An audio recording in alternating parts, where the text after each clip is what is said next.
आप जो सोचते हैं वही बनते हैं। सपनों को साकार करने का पहला कदम है खुद पर विश्वास करना। अपने आप को पहचानें और आपको अपने आप में एक अद्वितीय शक्ति मिलेगी। आत्मविश्वास से ही आप अपनी मंजिल तक पहुंच सकते हैं। जो लोग खुद पर विश्वास करते हैं वे ही दुनिया को बदल सकते हैं। आपके सपने और आपका आत्मविश्वास एक दूसरे के पूरक हैं। आत्मविश्वास का मतलब है कि आप अपने सपनों का पीछा करें, चाहे कितनी भी कठिनाइयां आएं। प्रेरणा आपको शुरुआत करवाती है और आदत आपको आगे बढ़ाती है। आपकी सबसे बड़ी प्रेरणा आपके भीतर है। सपने देखने वालों को अपने आप पर विश्वास होता है। आत्मविश्वास का सबसे बड़ा रहस्य है अपने आप को बेहतर समझना और स्वीकार करना।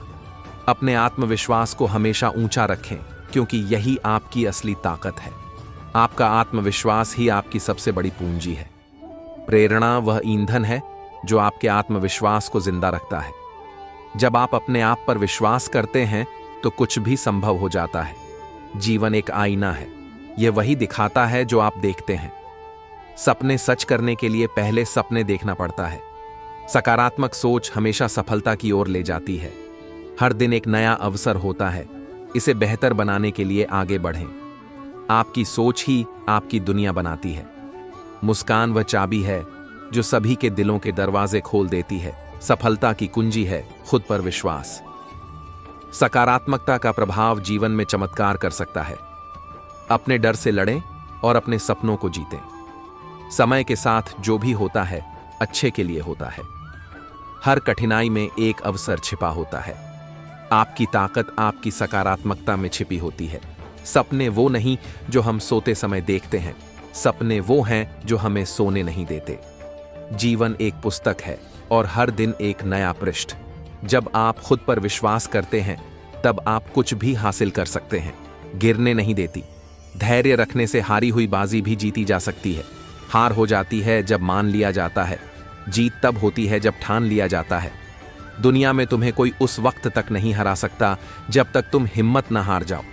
साहस का अर्थ ये नहीं कि डर ही न हो, बल्कि ये है कि डर के बावजूद आगे बढ़ा जाए। धैर्य वह गुण है जो हमें कठिनाइयों से गुजरने के दौरान सिखाता है। साहस वही है जो अपने डर का सामना करता है और उसे परास्त करता है। धैर्य रखें, हर चीज का सही समय होता है। साहसी व्यक्ति वही है जो मुश्किलों से डरता नहीं, बल्कि उनका सामना करता है। धैर्य वह शक्ति है जो आपको तब बढ़ावा देती है जब आप थक जाते हैं। साहस वह है जो आपको गिरकर भी उठने की शक्ति देता है। धैर्य का फल हमेशा मीठा होता है। साहस केवल अपने लिए नहीं, बल्कि दूसरों के लिए भी जीना सिखाता है। धैर्य एक महत्वपूर्ण गुण है जो हर समस्या का समाधान देता है। साहस का मतलब है कि आप अपने सपनों का पीछा करें, भले ही दुनिया आपके खिलाफ हो।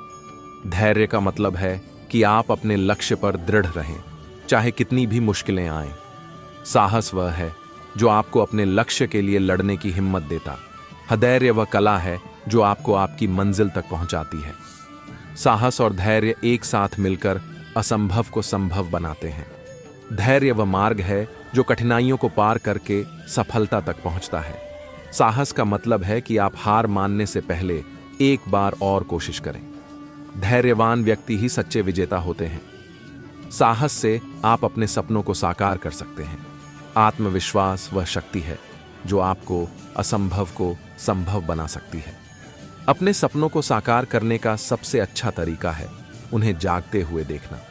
यदि आप खुद पर विश्वास नहीं करेंगे तो कोई और कैसे करेगा? संघर्ष जितना बड़ा होगा, जीत उतनी ही शानदार होगी। सपने देखने वालों के लिए दुनिया में कुछ भी असंभव नहीं होता। अपने आप पर विश्वास करें और आप कुछ भी कर सकते हैं। सपनों की ओर पहला कदम आत्मविश्वास से भरा होता है। हर दिन एक नया अवसर है अपने आप को साबित करने का। आपके विचार आपकी सीमाओं का निर्धारण करते हैं। सपनों की ओर यात्रा में आत्मविश्वास सबसे महत्वपूर्ण साथी है।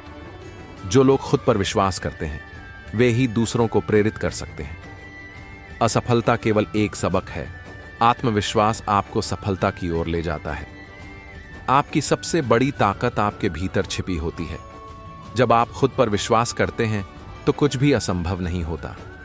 सपनों की ऊंचाइयों को छूने के लिए आत्मविश्वास की उड़ान भरें। जब रास्तों पर चलते चलते मंजिल का ख्याल ना आए तो आप सही रास्ते पर हैं। अगर ख्वाहिश कुछ अलग करने की है तो दिल और दिमाग के बीच बगावत लाजमी है। जिस काम में काम करने की हद पार ना, फिर वो काम किसी काम का नहीं। मुनाफा का तो पता नहीं, लेकिन बेचने वाले तो यादों को भी कारोबार बनाकर बेच देते हैं। कल को आसान बनाने के लिए आज आपको कड़ी मेहनत करनी ही पड़ेगी। सपनों को सच करने से पहले सपनों को ध्यान से देखना होता है। जमाने में वही लोग हम पर उंगली उठाते हैं जिनकी हमें छूने की औकात नहीं होती। अगर आप सफल होना चाहते हो तो आपको अपने काम में एकाग्रता लानी होगी। जीवन एक यात्रा है, मंजिल नहीं। Ralph Waldo immersion. हर दिन एक नया अवसर है खुद को बेहतर बनाने का। सकारात्मक सोचो, सकारात्मक रहो। हर सुबह एक नया आशीर्वाद और एक नया अवसर लेकर आती है। खुशी आपके पास है, आप जहां हैं वहीं खुश रहें। जीवन को पूरी तरह से जियो और हर पल का आनंद लो। हर समस्या एक अवसर है, बस इसे पहचानने की जरूरत है। जब आप खुद को सकारात्मकता से घेरते हैं तो जीवन भी सकारात्मक हो जाता है। सपने देखो और उन्हें साकार करने की हिम्मत करो। खुशियां बांटने से बढ़ती हैं। जीवन में छोटी छोटी चीजों में खुशी ढूंढो। सकारात्मक विचार आपके जीवन को बदल सकते हैं। हर दिन एक नया अवसर है बेहतर बनने का। आशावाद वह विश्वास है जो उपलब्धि की ओर ले जाता है। जीवन में बदलाव अवश्यंभावी है, उसे सकारात्मक रूप में अपनाओ। खुद पर विश्वास रखो, सब कुछ संभव है। जीवन को उसकी सभी सुंदरताओं के साथ गले लगाओ। हर दिन एक नया अवसर लेकर आता है, उसे पूरी तरह से जियो। सकारात्मक सोच से ही सकारात्मक जीवन बनता है। खुश रहो, यह सबसे अच्छी जीवन शैली है। एक सामान्य जिंदगी जीने के लिए इंसान को रोटी कपड़ा मकान के अलावा अगर इंसान को किसी चीज की सबसे ज्यादा जरूरत होती है तो वो है सिर्फ शिक्षा विधा। एक कामधेनु के समान है जो हर मौसम में अमृत प्रदान करती है। वह विदेश में एक माता के समान है जो रक्षण एवं हितकारी होती है। एल, इसलिए विधा को एक गुप्त धन कहा गया है। एल, चाणक्य। जिस दिन एक सिग्नेचर ऑटोग्राफ में बदल जाए तब मान लीजिएगा कि आप कामयाब शिक्षा सबसे सशक्त हथियार है जिससे दुनिया को बदला जा सकता है।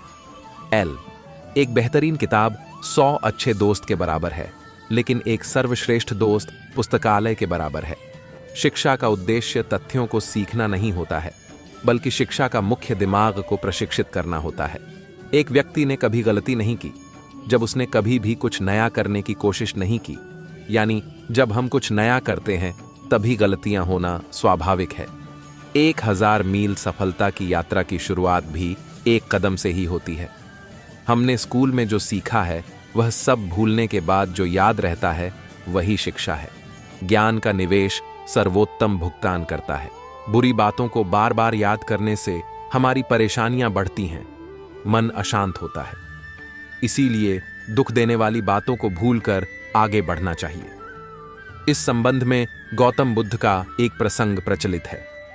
गौतम बुद्ध अलग अलग क्षेत्रों में भ्रमण करते और अपने शिष्यों को उपदेश देते थे। एक गांव में वे उपदेश दे रहे थे। बुद्ध ने कहा कि क्रोध ऐसी अग्नि है जिसमें क्रोध करने वाला खुद भी जलता है और दूसरों को भी जलाता है। बुद्ध के प्रवचन सुनने के लिए बड़ी संख्या में लोग वहां बैठे थे। उन लोगों में बहुत गुस्से वाला एक व्यक्ति भी बैठा हुआ था। उसे ये बातें पसंद नहीं आई। वह अचानक उठा और बोलने लगा कि बुद्ध, तुम पाखंडी हो। बड़ी बड़ी बातें करना ही तुम्हारा काम है। तुम लोगों को भ्रमित कर रहे हो। तुम्हारी ये बातें आज कोई मायने नहीं रखती हैं। व्यक्ति लगातार बुद्ध को अपमानजनक बातें सुना रहा था। वहां बैठे सभी लोग ये देखकर हैरान थे कि बुद्ध ये सब शांति से सुन रहे थे, लेकिन कुछ बोल नहीं रहे थे। क्रोधी व्यक्ति बुद्ध को शांत देखकर और ज्यादा क्रोधित हो गया। वह बुद्ध के पास गया और उनके मुंह पर थूककर वहां से चला गया। घर पहुंचकर क्रोधी व्यक्ति का मन शांत हुआ तो उसे अपने किए पर बहुत पछतावा हुआ। वह बुद्ध से क्षमा मांगने पहुंचा, लेकिन उस गांव से बुद्ध पड़ोस के गांव के लिए निकल चुके थे। वह व्यक्ति बुद्ध को खोजते हुए दूसरे गांव में पहुंच गया। वहां व्यक्ति को जैसे ही बुद्ध दिखाई दिए वह उनके चरणों में गिर गया और क्षमा मांगने लगा। बुद्ध ने उस व्यक्ति से पूछा, तुम कौन हो और क्षमा क्यों मांग रहे हो? उस व्यक्ति ने कहा, क्या आप भूल गए? मैंने कल आपके साथ बुरा व्यवहार किया था, आपका अपमान किया था। बुद्ध ने कहा, बीता हुआ कल मैं वहीं छोड़ आया हूं और तुम अभी भी वहीं रुके हुए हो। तुम्हें गलती पर पछतावा है, तुमने पश्चाताप कर लिया, अब तुम निष्पाप हो गए हो। बुरी बातें याद करते रहने से हमारा आज बर्बाद हो जाता है। इस आदत की वजह से भविष्य भी बिगड़ सकता है। इसीलिए बीते हुए कल की बातों को भूलकर आगे बढ़ना चाहिए। जीवन में दुख, तकलीफ, मुसीबत और परेशानी की परिस्थितियां आती रहती हैं। इनसे डर कर या हार कर भागने की जगह आपको अपना हौसला बनाए रखना चाहिए। इससे अपनी राह पर डटे रहने के लिए शक्ति मिलती है। जिंदगी में कई उतार चढ़ाव आते रहते हैं। इनका सामना करने के लिए इंसान को कभी हार नहीं मानना चाहिए। हमेशा प्रेरित रहने के लिए आप कई किताबें, शेर और शायरियां पढ़ सकते हैं। जिंदगी को रंगीन कहा गया है क्योंकि यह हमें कई रंग दिखाती है। कभी जिंदगी हमें हंसना सिखाती है तो कभी रोना। कभी हम हद से ज्यादा खुश होते हैं और कभी बेहद निराश। कई बार ऐसा होता है कि जी जान से मेहनत करने के बाद भी हमें वो नहीं मिलता है जिसके हम हकदार होते हैं। कई उतार चढ़ाव झेलने के बाद भी और खून पसीना एक करने के बाद भी हमें मंजिल नहीं मिलती है। कई बार ऐसा होता है कि मंजिल सिर्फ एक कदम दूर होती है मगर हम पहले ही हार मान जाते हैं। इस परिस्थिति में प्रेरित रहना, हौसला बनाए रखना और हिम्मत न हारना बहुत जरूरी होता है। अगर आप भी ऐसे दौर से गुजर रहे हैं तो आपको हमेशा कुछ ऐसा करना चाहिए जिससे आप हर हौसला हो तो फासला क्या है। काम करो ऐसा कि एक पहचान बन जाए। हर कदम ऐसा चलो कि निशान बन जाए। यहां जिंदगी तो हर कोई काट लेता है। जिंदगी जियो इस कदर की मिसाल बन जाए। ये जिंदगी हंसी है, इससे प्यार करो। अभी है रात तो सुबह का इंतजार करो। वो पल भी आएगा जिसकी ख्वाहिश है आपको। रब पर रखो भरोसा, वक्त पर एतबार करो। लक्ष्य को पाने के लिए यदि हम तन, मन और धन लगा देते हैं, सच कहता हूं दोस्तों, कुंडली के सितारे भी अपनी जगह बदल देते हैं। वक्त से लड़कर जो नसीब बदल दे, इंसान वही जो अपनी तकदीर बदल दे। कल क्या होगा कभी मत सोचो, क्या पता कल वक्त खुद अपनी तस्वीर बदल ले। हवाओं के भरोसे मत उड़, चट्टानें तूफानों का भी रुख मोड़ देती हैं। अपने पंखों पर भरोसा रख, हवाओं के भरोसे तो पतंगे उड़ा करती हैं। बेहतर से बेहतर की तलाश करो, मिल जाए नदी तो समंदर की तलाश करो। टूट जाता है शीशा पत्थर की चोट से, टूट जाए पत्थर ऐसा शीशा तलाश करो। जिंदगी बहुत हसीन है, कभी हंसाती है तो कभी रुलाती है, लेकिन जो जिंदगी की भीड़ में खुश रहता है, जिंदगी उसी के आगे सिर झुकाती है। बिना संघर्ष कोई महान नहीं होता, बिना कुछ किए जय जयकार नहीं होता। जब तक नहीं पड्डा डैशती हथौड़े की चोट, तब तक कोई पत्थर भगवान नहीं होता। एक बार एक किसान ने अपने पड़ोसी को भला बुरा कह दिया, पर जब बाद में उसे अपनी गलती का एहसास हुआ तो वह एक संत के पास गया। उसने संत से अपने शब्द वापस लेने का उपाय पूछा। संत ने किसान से कहा, तुम खूब सारे पंख इकट्ठा कर लो और उन्हें शहर के बीचों बीच जाकर रख दो। किसान ने ऐसा ही किया और फिर संत के पास पहुंच गया। तब संत ने कहा, अब जाओ और उन पंखों को इकट्ठा करके वापस ले आओ। किसान वापस गया, पर तब तक सारे पंख हवा से इधर उधर उड़ चुके थे और किसान खाली हाथ संत के पास पहुंचा। तब संत ने उससे कहा कि ठीक ऐसा ही तुम्हारे द्वारा कहे गए शब्दों के साथ होता है। तुम आसानी से इन्हें अपने मुख से निकाल तो सकते हो, पर चाह कर भी वापस नहीं ले सकते। बहुत समय पहले की बात है, किसी कुएं में मेढकों का राजा गंगदत्त अपने परिवार व कुटुंबियों के साथ रहता था। वैसे तो गंगदत्त एक अच्छा शासक था और सभी का ध्यान रखता था, पर उसमें एक कमी थी। वह किसी भी कीमत पर अपना विरोध सहन नहीं कर सकता था। लेकिन एक बार गंगदत्त के एक निर्णय को लेकर कई मेंढकों ने उसका विरोध कर दिया। गंगदत्त को यह बात सहन नहीं हुई कि एक राजा होते हुए भी कोई उसका विरोध करने की हिम्मत जुटा सकता है। वह उन्हें सजा देने की सोचने लगा, लेकिन उसे भय था कि कहीं ऐसा करने पर जनता उसका विरोध ना कर दे और उसे अपने राजपाट से हाथ धोना पड़ जाए। फिर एक दिन उसने कुछ सोचा और रात के अंधेरे में चुपचाप कुएं से बाहर निकल आया। बिना समय गंवाए वह फौरन प्रियदर्शन नामक एक सर्प के बिल के पास पहुंचा और उसे पुकारने लगा। एक मेढक को इस तरह पुकारता सुनकर प्रियदर्शन को बहुत आश्चर्य हुआ। वह बाहर निकला और बोला, कौन हो तुम? क्या तुम्हें इस बात का भय नहीं कि मैं तुम्हें खा सकता हूं? गंगदत्त बोला, हे सर्पराज, मैं मेढकों का राजा गंगदत्त हूं और मैं यहां आपसे मैत्री करने के लिए आया हूं। यह कैसे हो सकता है? क्या दो स्वाभाविक शत्रु आपस में मित्रता कर सकते हैं? प्रियदर्शन ने आश्चर्य से कहा। गंगदत्त बोला, आप ठीक कहते हैं, आप हमारे स्वाभाविक शत्रु हैं, लेकिन इस समय मैं अपने ही लोगों द्वारा अपमानित होकर आपकी शरण में आया हूं।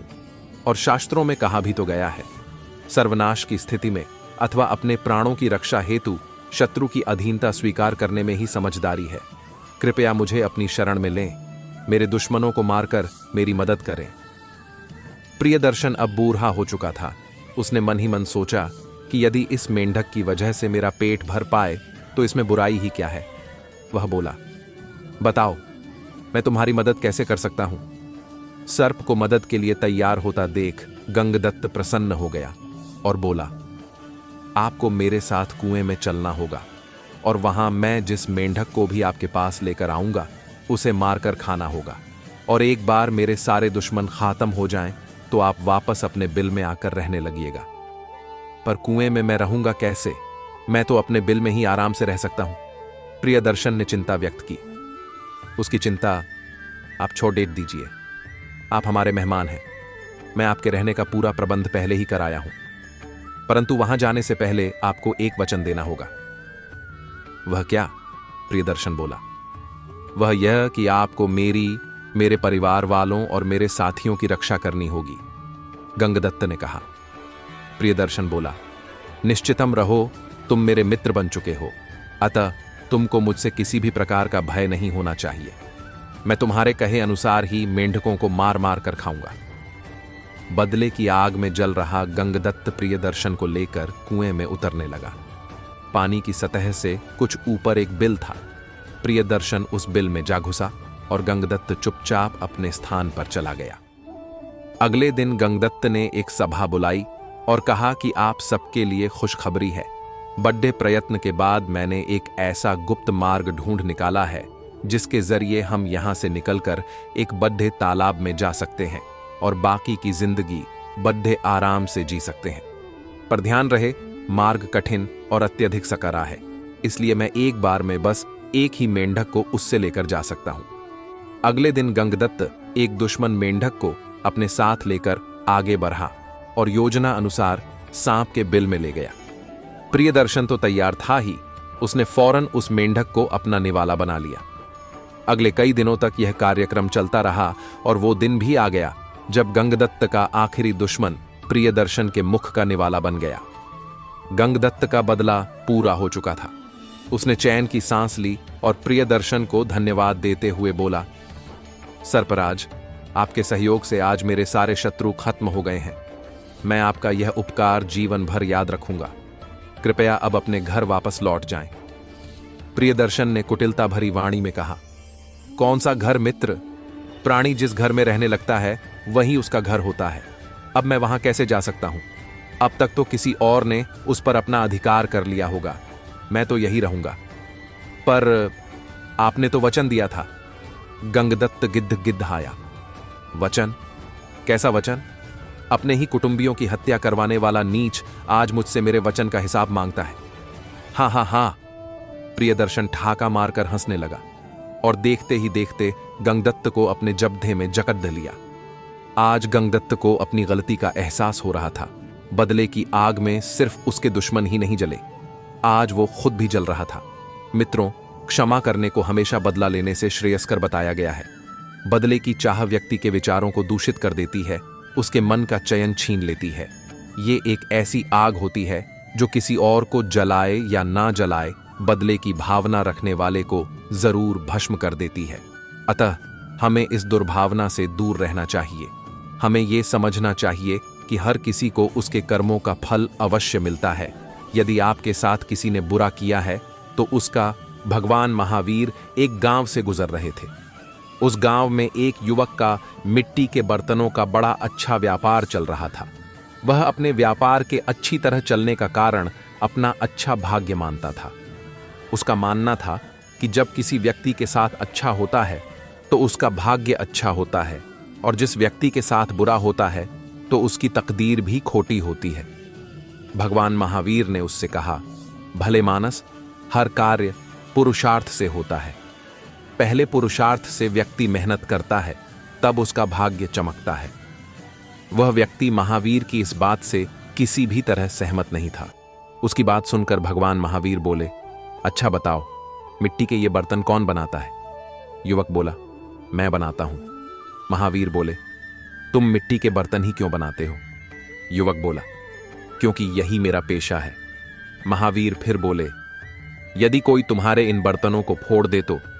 व्यक्ति बोला, तो मैं यह मान लूंगा कि इनके भाग्य में फूटना ही लिखा होगा।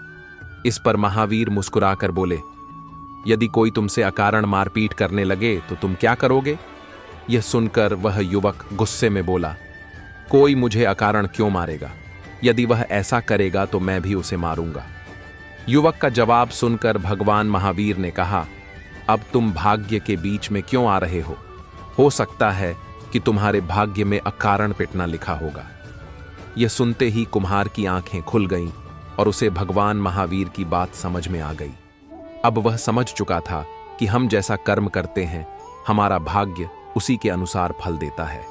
फिर उसने भगवान महावीर से क्षमा मांगी। मौनी अमावस्या की पौराणिक कथा के अनुसार प्राचीन काल में कांचीपुरी में देवस्वामी नाम का एक ब्राह्मण रहता था। उसकी पत्नी का नाम धनवती था। उनके 7 पुत्र और एक पुत्री थी। पुत्री का नाम गुणवती था। ब्राह्मण ने 7 पुत्रों का विवाह करने के बाद बेटी के लिए वर तलाश करने के लिए अपने सबसे बड़े पुत्र को भेजा। उसने एक ज्योतिषी को कन्या की कुंडली दिखाई। उसने बताया कि विवाह होते ही कन्या विधवा हो जाएगी। ज्योतिषी की बात सुन ब्राह्मण दुखी हो गया और उसने इसका उपाय पूछा। उपाय पूछे जाने पर ब्राह्मण ने बताया कि सिंहल द्वीप पर एक सोमा नामक धोबिन रहती है। यदि कन्या की शादी से पहले घर आकर वह पूजन करे तो यह दोष दूर हो जाएगा। ब्राह्मण ने गुणवती को अपने सबसे छोटे पुत्र के साथ सिंहल द्वीप भेजा। दोनों सागर किनारे पहुंचकर उसे पार करने की कोशिश करने लगे। जब समुद्र को पार करने का कोई रास्ता नहीं मिला तो भूखे प्यासे एक वट वृक्ष के नीचे आराम करने लगे। पेड़ पर घोंसले में एक गिद्ध का परिवार रहता था। उस समय घोंसले में सिर्फ गिद्ध के बच्चे थे। वे सुबह से भाई बहन के क्रियाकलापों को देख रहे थे। शाम को जब गिद्ध के बच्चों की मां भोजन लेकर घोंसले में आई तो वे उस भाई बहन की कहानी को बताने लगे। उनकी बात सुनकर गिद्ध की मां को नीचे बैठे भाई बहन पर काफी दया आई और बच्चों को आश्वासन दिया कि वह उनकी समस्या का समाधान करेगी। यह सुनकर गिद्ध के बच्चों ने भोजन ग्रहण किया। दया और ममता से वशीभूत गिद्ध माता उनके पास आई और बोली कि मैंने आपकी समस्याओं को जान लिया है। इस वन में जो भी फल फूल मिलेगा मैं आपके लिए ले आती हूं तथा प्रातः काल मैं आपको सिंहल द्वीप धोबिन के पास पहुंचा दूंगी। अगले दिन सुबह होते ही गिद्ध माता ने दोनों भाई बहनों को समुद्र पार कराकर सिंहल द्वीप सोमा के पास पहुंचा दिया। गुणवती प्रतिदिन सुबह सूर्योदय से पहले सोमा का घर लीप दिया करती थी। एक दिन सोमा ने अपनी बहुओं से पूछा कि प्रतिदिन सुबह हमारा घर कौन लीपता है? बहुओं ने तारीफ बटोरने के लिए कहा कि हमारे अलावा और कौन ऐसा करेगा। लेकिन सोमा को उनकी बातों पर यकीन नहीं हुआ और वह यह जानने के लिए पूरी रात जागती रही। तभी उसने सुबह गुणवती को घर साफ करते हुए देख लिया और उससे उसकी परेशानी पूछा। गुणवती ने अपनी परेशानी बताया, जिसे सुन सोमा चिंतित हो गई और उसके घर जाकर पूजा पाठ करने के लिए तैयार हो गई। सोमा ने ब्राह्मण के घर आकर पूजा किया, लेकिन इसके बावजूद गुणवती का विवाह होते ही उसके पति की मृत्यु हो गई। तब सोमा ने अपने सभी पुण्य गुणवती को दान कर दिया, जिससे उसका पति जीवित हो गया। लेकिन पुण्यों की कमी से सोमा के पति और बेटे की मृत्यु हो गई। सोमा ने सिंहल द्वीप लौटते हुए रास्ते में पीपल वृक्ष की छाया में विष्णु जी का पूजन कर 108 बार पीपल की परिक्रमा की। इसके पुण्य प्रताप से परिवार के सभी सदस्य जीवित हो उठे। इस प्रकार मौनी अमावस्या के दिन किसी पवित्र नदी में स्नान कर विधिवत भगवान विष्णु की पूजा अर्चना करने व पीपल के पेड़ की परिक्रमा करने से मनोवांछित फल की प्राप्ति होती है तथा परिवार के सदस्यों पर भगवान का आशीर्वाद सदैव बना रहता है। एक बार एक आदमी सत्संग में जाता है। वहां पर वह एक महात्मा जी को यह करते हुए सुनता है कि आपको माच समय बहुत मूल्यवान होता है। समय की मनचाही कीमत प्राप्त की जा सकती है। वह आदमी महात्मा जी का यह कथन सुनकर बहुत खुशी खुशी लोगों से जाकर करता है, भाई मेरा समय बहुत कीमती है, लेकिन अगर आप चाहे तो रोज 200 रुपये के हिसाब से मेरा समय ले सकते हैं। तो लोग उस आदमी से कहते हैं, अगर हम तुम्हारा समय खरीदेंगे तो उसमें तुम क्या क्या करोगे? वह आदमी कहता है, अरे भाई मैं तो अपना समय बेच रहा हूं, तुम उसका जो तुम्हारी मर्जी हो उस तरह उसका उपयोग करना। ऐसा सुनकर लोग उसे पागल कहकर भगा देते हैं। वह आदमी अंत में उसी महात्मा जी के पास आता है और उनसे कहता है, महात्मा जी आपने कहा था कि समय बहुत कीमती है, लेकिन कोई भी मेरे समय का 1 रुपया भी देने को तैयार नहीं है। महात्मा जी उसकी मूर्खता भरी बातें सुनकर हंसते हुए कहते हैं, बेटा समय की कीमत तो जरूर मिलती है, लेकिन उसके लिए समय का सही उपयोग और परिश्रम करना पड्डिड्डे एचता है। वह आदमी महात्मा जी के कहने का मतलब समझ जाता है और अपने समय का सदुपयोग करने का निश्चय करता है। कहानी से शिक्षा, हमारे जीवन का हर पल कीमती है, लेकिन उसकी कीमत प्राप्त करने के लिए परिश्रम और अच्छे विचारों की आवश्यकता होती है। इसलिए अपने समय का उपयोग अच्छे कार्य करने में करें। एक इतना गरीब लड़का था कि वह हर रोज खाने के लिए भटकता था और कहीं ना कहीं से खाना इकट्ठा करता था, पर हर रोज उसका खाना गायब हो जाता था। एक दिन उसे पता चला कि एक चूहा उसका खाना चुराता है, तो उसने उस चूहे को पकड़ा और उससे पूछा कि तुझे पता है मैं इतना गरीब हूं, फिर भी तू मेरा खाना चुराता है। अगर तुम्हें चुराना ही है तो किसी अमीर का क्यों नहीं चुरता? तो वह चूहा बोला कि तेरी किस्मत में कुछ ही चीजें लिखी है, वही मिलेगा। भले तू कितनी ही कोशिश कर ले, भले तू कितना भी इकट्ठा कर ले, उसे अपने पास नहीं रख सकता। यह जानकर लड़का बहुत शौक हुआ कि ऐसा कैसे हो सकता है। तो चूहे ने कहा कि अगर तुझे जानना ही है कि तेरी किस्मत में क्या लिखा है तो भगवान बुद्ध के पास जाना पड़ेगा, वही तुम्हें बता सकते हैं कि तुम्हारे किस्मत में क्या है। इसलिए वह लड़का भगवान बुद्ध से मिलने के लिए निकल पड़ा। चलते चलते बहुत रात हो गई थी, इसलिए रास्ते में उसने एक हवेली देखी और उस घर वाले से एक रात रहने के लिए इजाजत मांगी। उसे इजाजत मिल भी गई। हवेली वालों ने लड़के से पूछा कि वो इतनी रात को कहाँ जा रहा है। तो उसने कहा कि मैं बुद्ध के पास जा रहा हूं अपनी किस्मत के बारे में पूछने के लिए। तो हवेली वालों ने कहा कि तुम भगवान बुद्ध से हमारा सवाल भी पूछोगे? हमारी एक 16 साल की लड़की है जो बोल नहीं सकती है, तो क्या करे जिससे इसकी आवाज आए? उस लड़के ने कहा, जरूर पूछूंगा आपका सवाल, और उसने उनको धन्यवाद कहा और सुबह वहां से निकल पड़ा। आगे रास्ते में बहुत बड़े बड़े बर्फ के पहाड़ थे। वह बड़ी मुश्किल से पहाड़ पर चढ़ा। उसे वहां एक जादूगर मिला। उसने उस लड़के से पूछा कि वह कहाँ जा रहा है। तो उसने कहा कि भगवान बुद्ध के पास जा रहा हूं अपनी किस्मत के बारे में पूछने के लिए। तो जादूगर ने कहा कि क्या तुम भगवान बुद्ध से मेरा यह सवाल पूछोगे? मैं हजारों सालों से तपस्या कर रहा हूं ताकि मैं स्वर्ग जा सकूं, और मेरे हिसाब से अब तक तो तुझे स्वर्ग में चले जाना चाहिए था। आज तो मैं स्वर्ग में जाने के लिए क्या करूं? लड़के ने कहा कि ठीक है, मैं आपका सवाल बुद्ध से पूछता हूं। उस जादूगर के पास एक छड़ी डीडी अच्छी थी। उस छड़ी की मदद से उस लड़के को बर्फ के पहाड़ के उस पार पहुंचा दिया। जब वह आगे बढ़ा तो उसके सामने बहुत बड़ी चुनौती थी। वहां बहुत बड़ी नदी थी जो वह खुद नहीं पार कर सकता था। तभी उसकी मुलाकात विशालकाय कछुए से हुई। कछुआ उसे लेकर जाने के लिए तैयार हो गया। फिर कछुए ने भी उसे वही सवाल पूछा, तुम कहां जा रहे हो? तो उसने सब बताया। तो कछुए ने भी एक सवाल पूछने के लिए कहा, मैं 500 सालों से ड्रैगन बनने की कोशिश कर रहा हूं, पर अभी तक नहीं बन पाया। तो मैं ऐसा क्या करूं जिससे मैं ड्रैगन बन जाऊं? लड़के ने कहा, मैं आपका सवाल जरूर पूछूंगा। कछुए ने लड़के को अपनी पीठ पर बिठाया और नदी के उस पार पहुंचाया। आखिरकार लड़का भगवान बुद्ध के पास पहुंच गया। वहां बहुत सारे लोग थे। बुद्ध ने कहा, एक व्यक्ति के केवल 3 सवालों के जवाब दूंगा। लड़का एकदम शॉक हो गया, क्योंकि उसे तो 4 सवाल पूछने थे। वह सोचने लगा कि उसे कौन से 3 सवाल पूछने चाहिए। उसने कछुए के बारे में सोचा कि कछुआ 500 सालों से ड्रैगन बनने की कोशिश कर रहा है।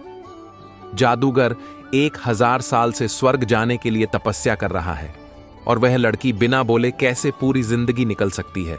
फिर खुद के बारे में सोचा कि मैं तो सिर्फ गरीब हूँ, मैं तो मांग कर भी अपनी जिंदगी गुजार सकता हूँ, पर कछुआ, जादूगर और लड़की की परेशानियां तो मेरी परेशानियों से बहुत बड़ी है। तो लड़के ने उनके 3 सवाल भगवान बुद्ध से पूछे। बुद्ध ने जवाब दिया कि कछुआ 500 सालों से ड्रैगन बनने की कोशिश कर रहा है, पर अपने कवच को छोड़ने के लिए तैयार नहीं है। जब तक वह कवच को नहीं छोड़ेगा तब तक वह ड्रैगन नहीं बन पाएगा। वहीं जादूगर अब तक अपनी छड़ी नहीं छोड़ेगा तब तक वह स्वर्ग नहीं जा पाएगा। और जब लड़की को उसका जीवन साथी मिल नहीं जाएगा तब वह बोल नहीं पाएगी। यह सब सुनकर लड़का वापस कछुए के पास आया और उसे सब कुछ बताया। तो कछुए ने अपना कवच निकाल दिया। जैसे ही कवच निकाला उसमें से कीमती मोती निकले। वह मोती कछुए ने लड़के को दे दिए और वह ड्रैगन बन गया। फिर जादूगर के पास गया और सारी बात बताई तो जादूगर ने अपनी जादू की छड़ी लड़के को दे दी और वह स्वर्ग में चला गया। उसके बाद लड़का उसी हवेली में गया जहां उसने रात गुजरी थी। जब वहां गया तो लड़की सामने आई और बोली, उस रात हमारे हवेली पर तुम ही आए थे ना। इस तरह लड़के को पैसा, पावर और एक खूबसूरत जीवन साथी मिल गई। जीवन में कुछ पाने के लिए कुछ देना पड़ता है। जब जादूगर ने छड़ी दी तो उसे स्वर्ग मिल गया। वैसे ही जीवन में कुछ बड़ा करने के लिए अपने कंफर्ट जोन से बाहर आना होता है। पानी का जहाज सबसे ज्यादा किनारे पर ही होता है, पर जहाज किनारे के लिए नहीं बना है। वह बीच समुंदर में लहरों को चीरते हुए आगे बढ़ने के लिए बना है। इसलिए जीवन में कुछ बड़ा करने के लिए रिस्क तो लेनी ही पड़ेगी। और अगर आपको लगता है कि आपके जीवन में प्रॉब्लम बहुत सारी है तो जरा एक नजर डालिए उन लोगों पर जिनके पास रहने को घर नहीं है, खाने को रोटी नहीं है, कोई देख नहीं सकता, कोई चल नहीं सकता, कोई बोल नहीं सकता। एक अमेरिकन स्कूल में खेल की क्लास शुरू हुई। तभी एक दुबली पतली लड़की किसी तरह अपनी जगह से उठी और शिक्षक से ओलंपिक रिकॉर्ड्स के बारे में सवाल पूछने लगी। लड़ाकी शारीरिक रूप से कमजोर थी, इसीलिए लड़ाकी की इस बात पर सभी छात्र जोर से हंस पड़े। शिक्षक ने भी लड़ाकी के इस बात को मजाक में लिया और बोला, तुम ओलंपिक खेलों के बारे में जानकर क्या करोगी? और क्या कभी तुमने अपने शरीर के पर भी नजर डाली है? तुम पहले से ही शारीरिक रूप से कमजोर हो, जिसके चलते तुम ठीक से खुद के पैरों पर खड़ी भी नहीं हो सकती। और तुम्हें कौन से खेलों में भाग जो लेना है, सो यह सब जानना चाहती हो। लड्डेच की शिक्षक की इस बात को सुनकर कुछ भी कह नहीं पाई। क्लास के सारे विद्यार्थी उस पर काफी देर तक हंसते रहे। अगले दिन जब खेल पीरियड में उस लड्डेचकी को बाकी बच्चों से जब अलग बिठाया गया तो उसने कुछ सोचकर अपनी बैसाखियां संभाली और दृढ़ निश्चय के साथ कड़ी होकर बोली, सर, याद रखिएगा, अगर लगन सच्ची और इरादे बुलंद हों तो सब कुछ संभव है। सर, आप देख लेना, एक दिन यही लड़की सारी दुनिया को हवा से बातें करके दिखाएगी। फिर लड्डेचकी की इस बात को सुनकर सारे विद्यार्थी है पर डरे। लड्डेचकी की इस बात को उस वक्त सबने इसे मजाक के रूप में लिया, लेकिन लड्डेचकी का यह सपना था कि वह ओलंपिक में गोल्ड विजेता जरूर बनेंगी। लड्डेचकी ने अपने इस सपने को साकार करने के लिए हर रोज दृढ़ संकल्प के साथ तेज चलने के अभ्यास में जुट गई। लड्डेकी ने अब ठान लिया था कि उसे ओलंपिक विजेता बनना है। अब वह अच्छी और पौष्टिक खुराक लेने लगी और फिर वह कुछ दिनों में दौड़ने भी लगी।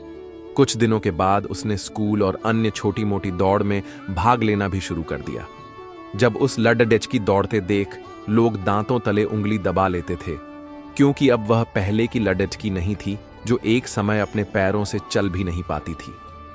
कई लोग लड्डेचकी इस तपस्या और उसके सपने के प्रति दृढ़ संकल्प को देखकर उसकी मदद के लिए आगे आए। सबने उसका उत्साह बढ़ाया और उसके हौसले को और बुलंद किया।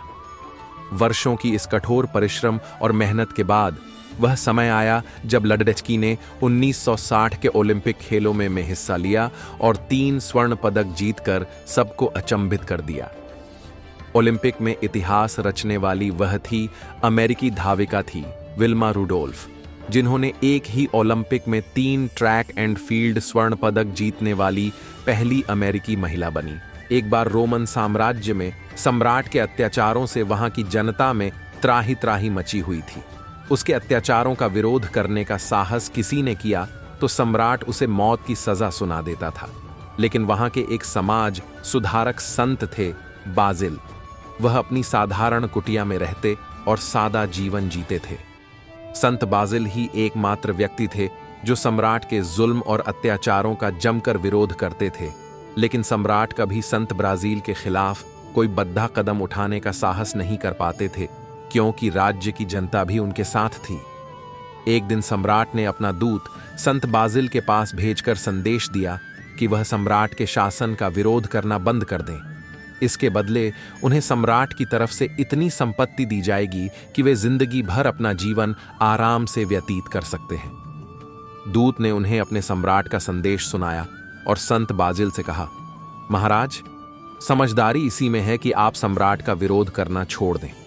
आपने विरोध करना नहीं छोड़ा तो सम्राट क्रोध में आपको राज्य से हमेशा के लिए बाहर कर देंगे। संत ने दूत से कहा, भाई, तुम ठीक कहते हो। अगर मैं सम्राट की आज्ञा का पालन करूं तो मैं माला माल जरूर हो जाऊंगा और मेरे अकेले के विरोध करने से सम्राट भी कभी सुधरेंगे नहीं। लेकिन मैंने सम्राट के जुल्म और अत्याचार का विरोध करना छोड़ दिया तो मेरी अंतरात्मा मर जाएगी। एक सन्यासी और देश का एक जिम्मेदार नागरिक होने के कारण मेरा यह कर्तव्य बनता है कि मैं सम्राट को सही रास्ते पर लाने का प्रयास तब तक करता रहूं जब तक मेरी सांसें चलती रहें। मुझे उम्मीद है कि एक दिन सम्राट अवश्य सुधरेंगे। प्रस्ताव मानने को तैयार नहीं हूं। जो राजा संतों और विद्वानों की चेतावनी अनसुना करता है उसका सर्वनाश निश्चित है। इसके बाद संत बाजिल ने सम्राट के जुल्मों और अत्याचारों का विरोध करना जोरों से शुरू कर दिया और कुछ ही दिनों में लोगों के अंदर सम्राट के अत्याचारों के विरुद्ध में बोलने का साहस बढ़ गया। एक दिन ऐसा आया कि सम्राट को इस विरोध को देखते हुए अपने अत्याचारों को रोकना पड़ा और सम्राट को इस विरोध जनता के घुटने टेकने को मजबूर कर दिया। इस विरोध का सम्राट पर ऐसा असर हुआ कि उसने खुद जाकर बाजिल से माफी मांगी। एक शिक्षक कक्षा में पढ़ा रहे थे। तभी एक छात्र ने उनसे सवाल पूछा, यदि हम कुछ नया और कुछ अच्छा करना चाहें परंतु समाज उसका विरोध करे तो हमें क्या करना चाहिए? शिक्षक ने थोड़ी देर कुछ सोचा और बोले, बालक, मैं इस प्रश्न का उत्तर तुम्हें कल दूंगा।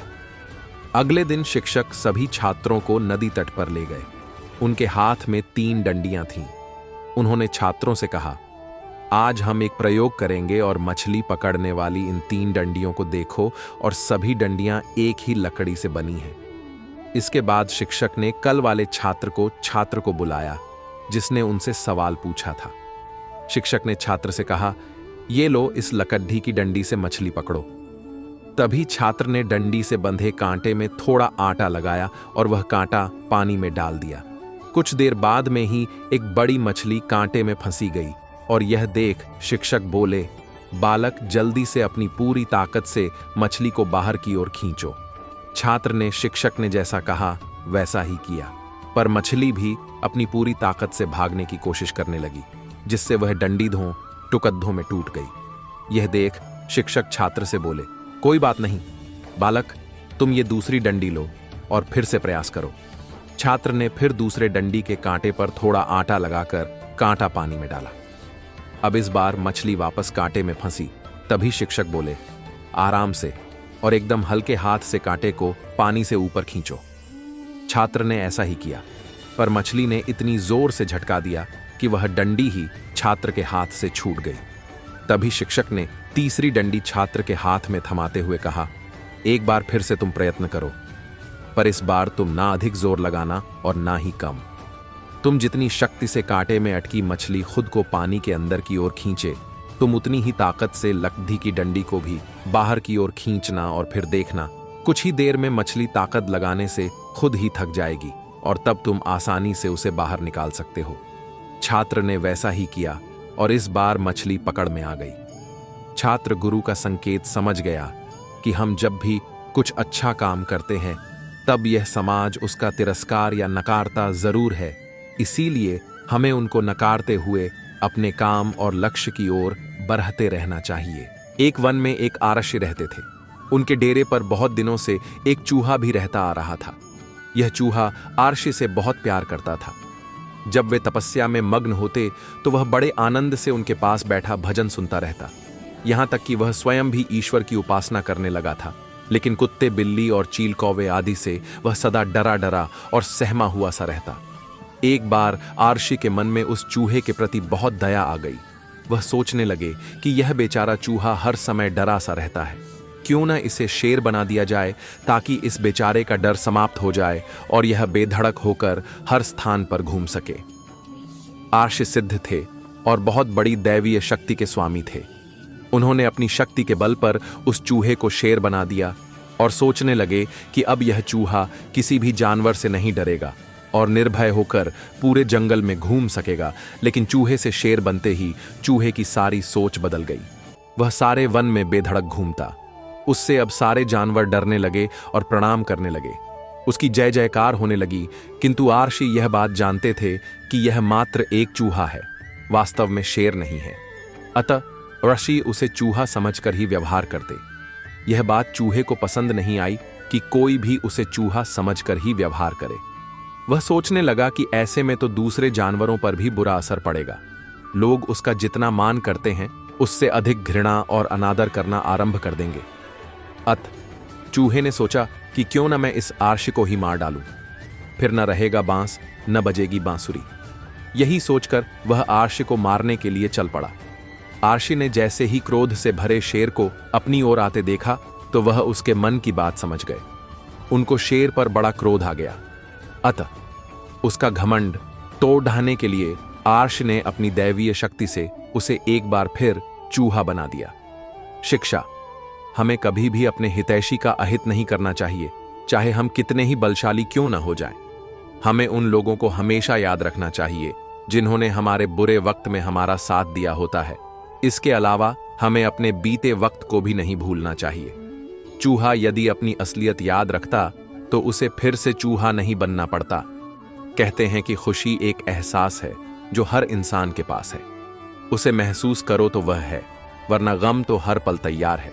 इसीलिए आज हर कोई खुश तो होना चाहता है, पर कैसे, इसका इल्म किसी को भी नहीं है।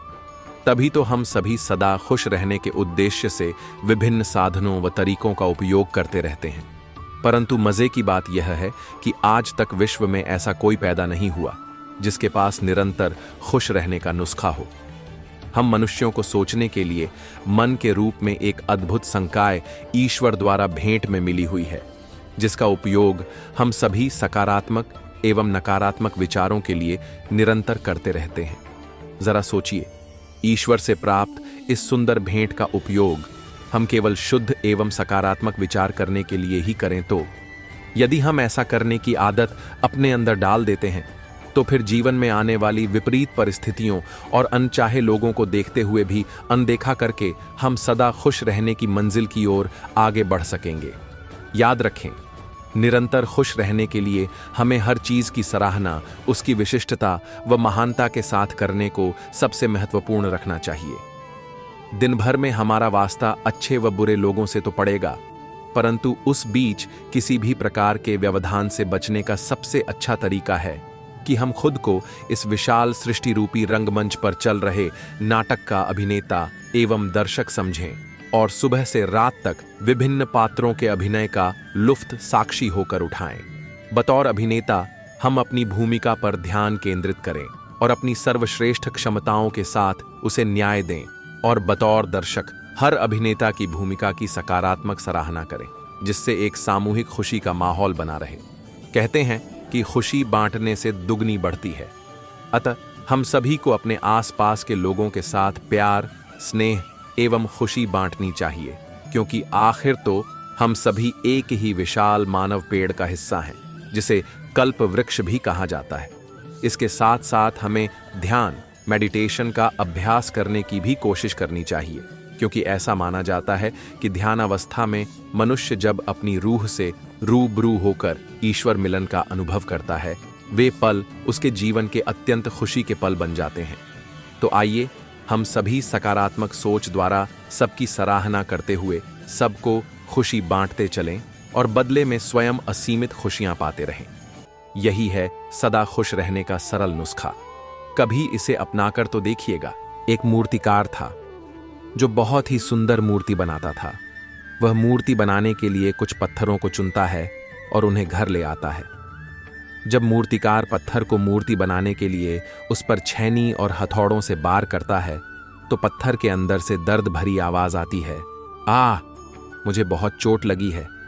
तो मूर्तिकार उस पत्थर से कहता है, अभी थोड़ा दर्द सहन कर लोगे तो आगे चलकर लोग तुम्हारी पूजा करेंगे। फिर मूर्तिकार जब पत्थर पर फिर से छैनी हथौड़े से काम करता है तो वह पत्थर टूट कर बिखर जाता है। फिर वह मूर्तिकार दूसरा पत्थर उठाता है और जब उस पर छैनी और हथौड़ों से वार करता है तो दूसरे पत्थर के अंदर से भी दर्द भरी आवाज आती है, आह, मुझे बहुत चोट लगी है। तो मूर्तिकार उस पत्थर से कहता है, अभी थोड़ा दर्द सहन कर लोगे तो आगे चलकर लोग तुम्हारी पूजा करेंगे। तो वह पत्थर कहता है, ठीक है, तुम अपना काम करो, मेरे दर्द की परवाह मत करो। फिर वह मूर्तिकार उस अपना काम करता है और पत्थर को अच्छा आकार देने के लिए उस पर छैनी हथौड़ों से प्रहार करता है और पत्थर रोता रहता है लेकिन टूटता नहीं है। फिर मूर्तिकार उस पत्थर को आग की भट्टी में डाल देता है और कुछ समय के लिए उस पत्थर को आग की तपन में जलने के लिए छोड़ देता है। बाद मूर्तिकार उस पत्थर को और अच्छा आकार देता है और उस पर कलर करता है और यह सब दर्द पत्थर बर्दाश्त करता है। तब जाकर एक पत्थर मूर्ति बनता है और फिर कुछ लोग उस मूर्ति को खरीदने के लिए उस मूर्तिकार के पास आते हैं और मूर्ति को खरीद लेते हैं।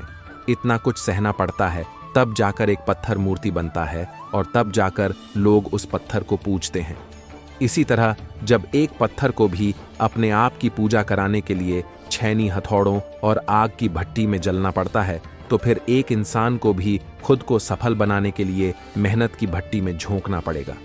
जिस तरह एक पत्थर को मूर्ति बनने के लिए तपना पड़ता है, उसी तरह हर इंसान को सफलता पाने के लिए मेहनत की भट्टी में तपना पड़ता है, तब जाकर ही सफलता मिलती है। ऐसे लोग मार्केट में बहुत मिलेंगे जो नेटवर्क मार्केटिंग के बारे में, किसी बिजनेस के बारे में या शेयर मार्केट के बारे में बोलेंगे कि हमने भी किया है और हो सकता है उन्होंने किया भी हो, लेकिन मेहनत की भट्टी में आते ही वह टूट गए हों और असफल हो गए हों। इसलिए हमें किसी की बात पर ध्यान नहीं देना चाहिए, हमें सिर्फ डट कर मेहनत करनी चाहिए। एक लड़की अपने जीवन से निराश और थकी हुई थी। उसे लग रहा था कि उसके जीवन में समस्याएं कभी खत्म नहीं होंगी। जैसे ही एक समस्या का हल निकालती, दूसरी सामने खड़ी हो जाती। परेशान होकर वह अपने पिता के पास गई और अपनी चिंताओं को साझा किया। उसके पिता, जो एक अनुभवी रसोइया थे, उसे अपने साथ रसोई में ले गए। उन्होंने 3 अलग अलग बर्तनों में पानी भरा और उन्हें गैस पर रख दिया। जब पानी उबलने लगा तो उन्होंने पहले बर्तन में आलू, दूसरे में अंडा और तीसरे बर्तन में कॉफी के दाने डाल दिए। फिर उन्होंने अपनी बेटी से कहा कि थोड़ा इंतजार करो और कुछ मत बोलो। कुछ समय बाद जब सभी चीजें उबल चुकी थीं, उन्होंने बर्तन हटाए और बेटी से पूछा, अब बताओ तुमने क्या देखा? बेटी ने जवाब दिया, आलू, अंडा और कॉफी।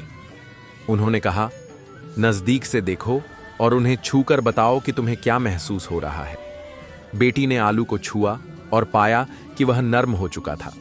फिर उसने अंडा छुआ जो सख्त हो गया था।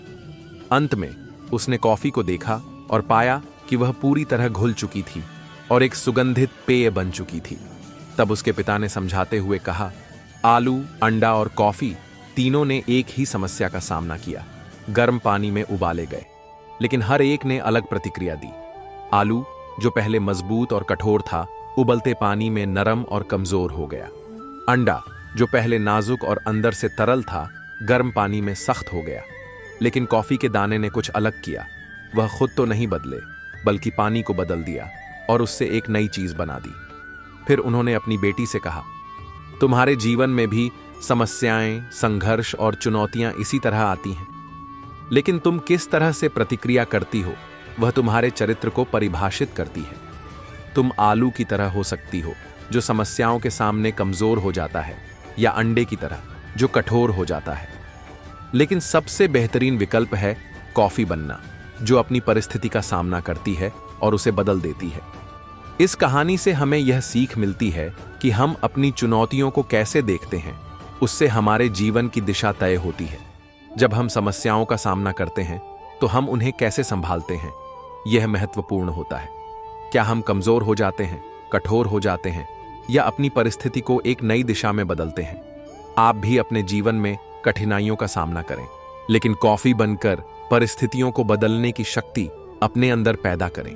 कई बार नेटवर्क मार्केटिंग में हम किसी व्यक्ति को अपना प्लान बताने जाते हैं तो वहां हमें कई प्रकार के लोग मिलते हैं। कई लोग तो ऐसे मिलते हैं कि हम उन्हें चाहे जितना अपना प्लान समझा लें, फॉलो अप कर लें, लेकिन वह सिर्फ एक ही बात पर अड़े रहते हैं। ऐसे लोगों के लिए और अपनी टीम को ऐसे लोगों के बारे में समझाने के लिए यहाँ एक बहुत ही ज़बरदस्त शॉर्ट स्टोरी यहाँ पर बताई गई है जो आपको नेटवर्क मार्केटिंग में बहुत मदद करने वाली है। ये स्टोरी है नीली घास के बारे में, जिसमें एक गधा होता है और चीता। और यह कहानी बहुत ही शानदार है, जिसमें जंगल के राजा का फैसला तो बहुत ही ज्यादा रोमांचक है। एक बार जंगल में गधे और चीते के बीच एक अजीब सी बहस होने लगी। गधा कहता है घास नीली होती है और चीता कहता है घास हरी होती है। उन दोनों के बीच ये बहस काफी देर तक चली। फिर उन दोनों ने फैसला लिया कि घास नीली होती है या हरी। इसका फैसला जंगल का राजा करेगा। फिर वह दोनों जंगल के राजा शेर के पास जाते हैं। शेर के पास रोज सभा बैठा करती थी और सारे जंगल के जानवर वहां उपस्थित होते थे।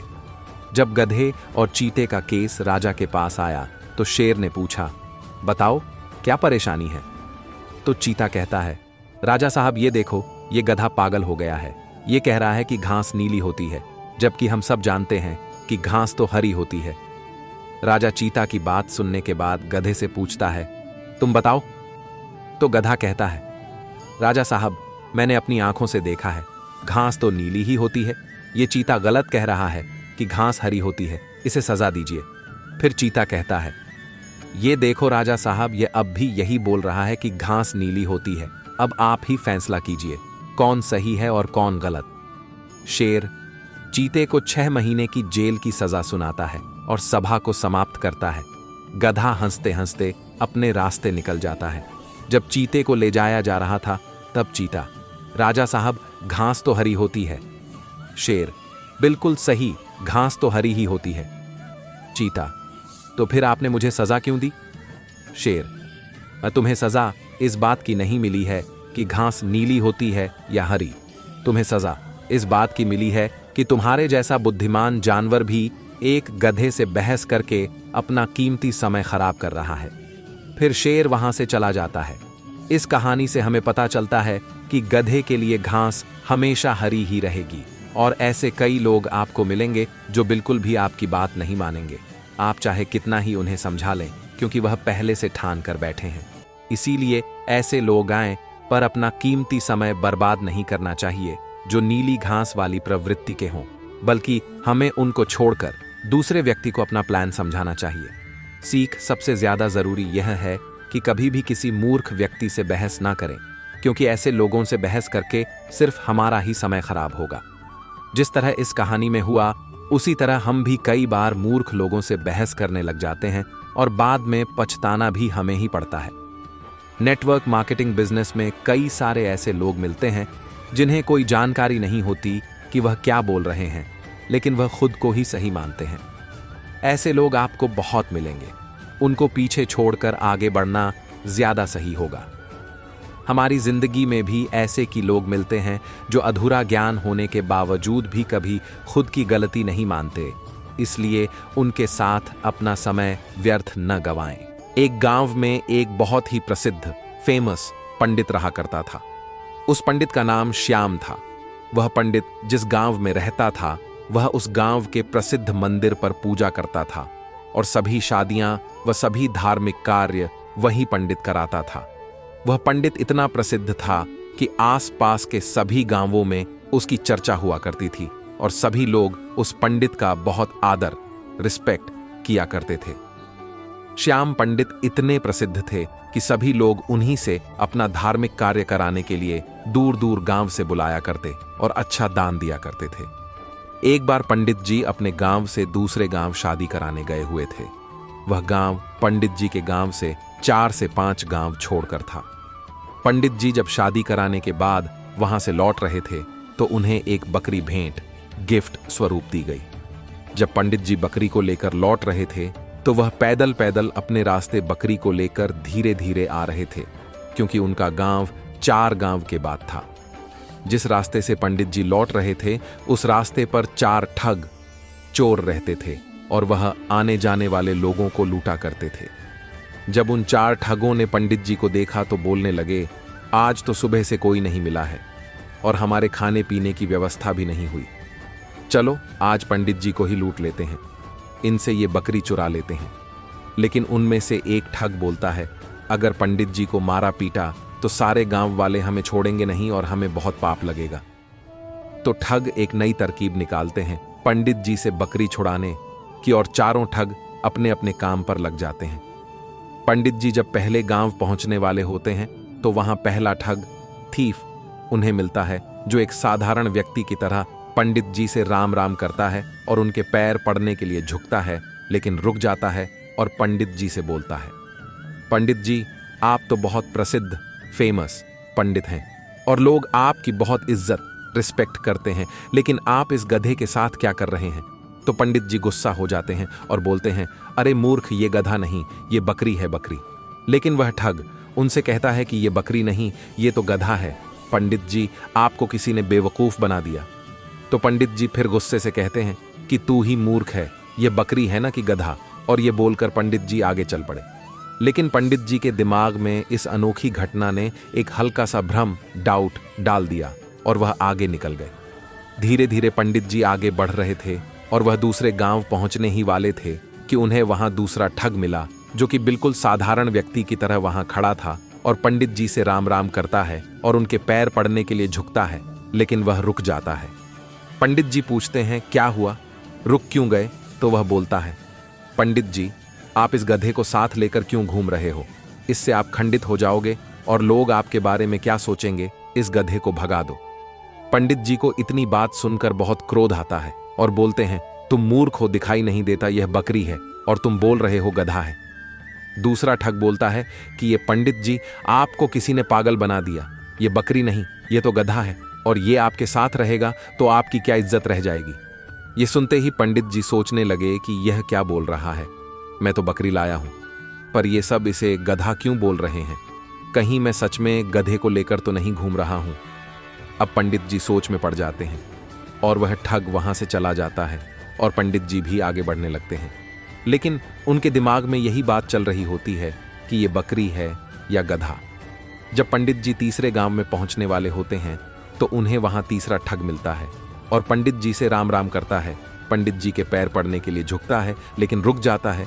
पंडित जी हैरान हो जाते हैं और पूछते हैं कि क्या हुआ? तो तीसरा ठग बोलता है कि पंडित जी मैं आपसे आशीर्वाद तो लेना चाहता हूं, लेकिन इस गधे को आपके साथ देखकर मुझे अच्छा नहीं लग रहा। लोग आपको इतना मानते हैं, आपसे पूजा कराते हैं, लेकिन लोग आपको इस गधे के साथ देखेंगे तो क्या सोचेंगे? इतनी बात सुनकर पंडित जी कहते हैं कि मैं इस गधे को गांव के बाहर छोड़ने जा रहा हूं, मुझे रास्ते में दयनीय हालत में मिला था। और पंडित जी वहां से निकल जाते हैं।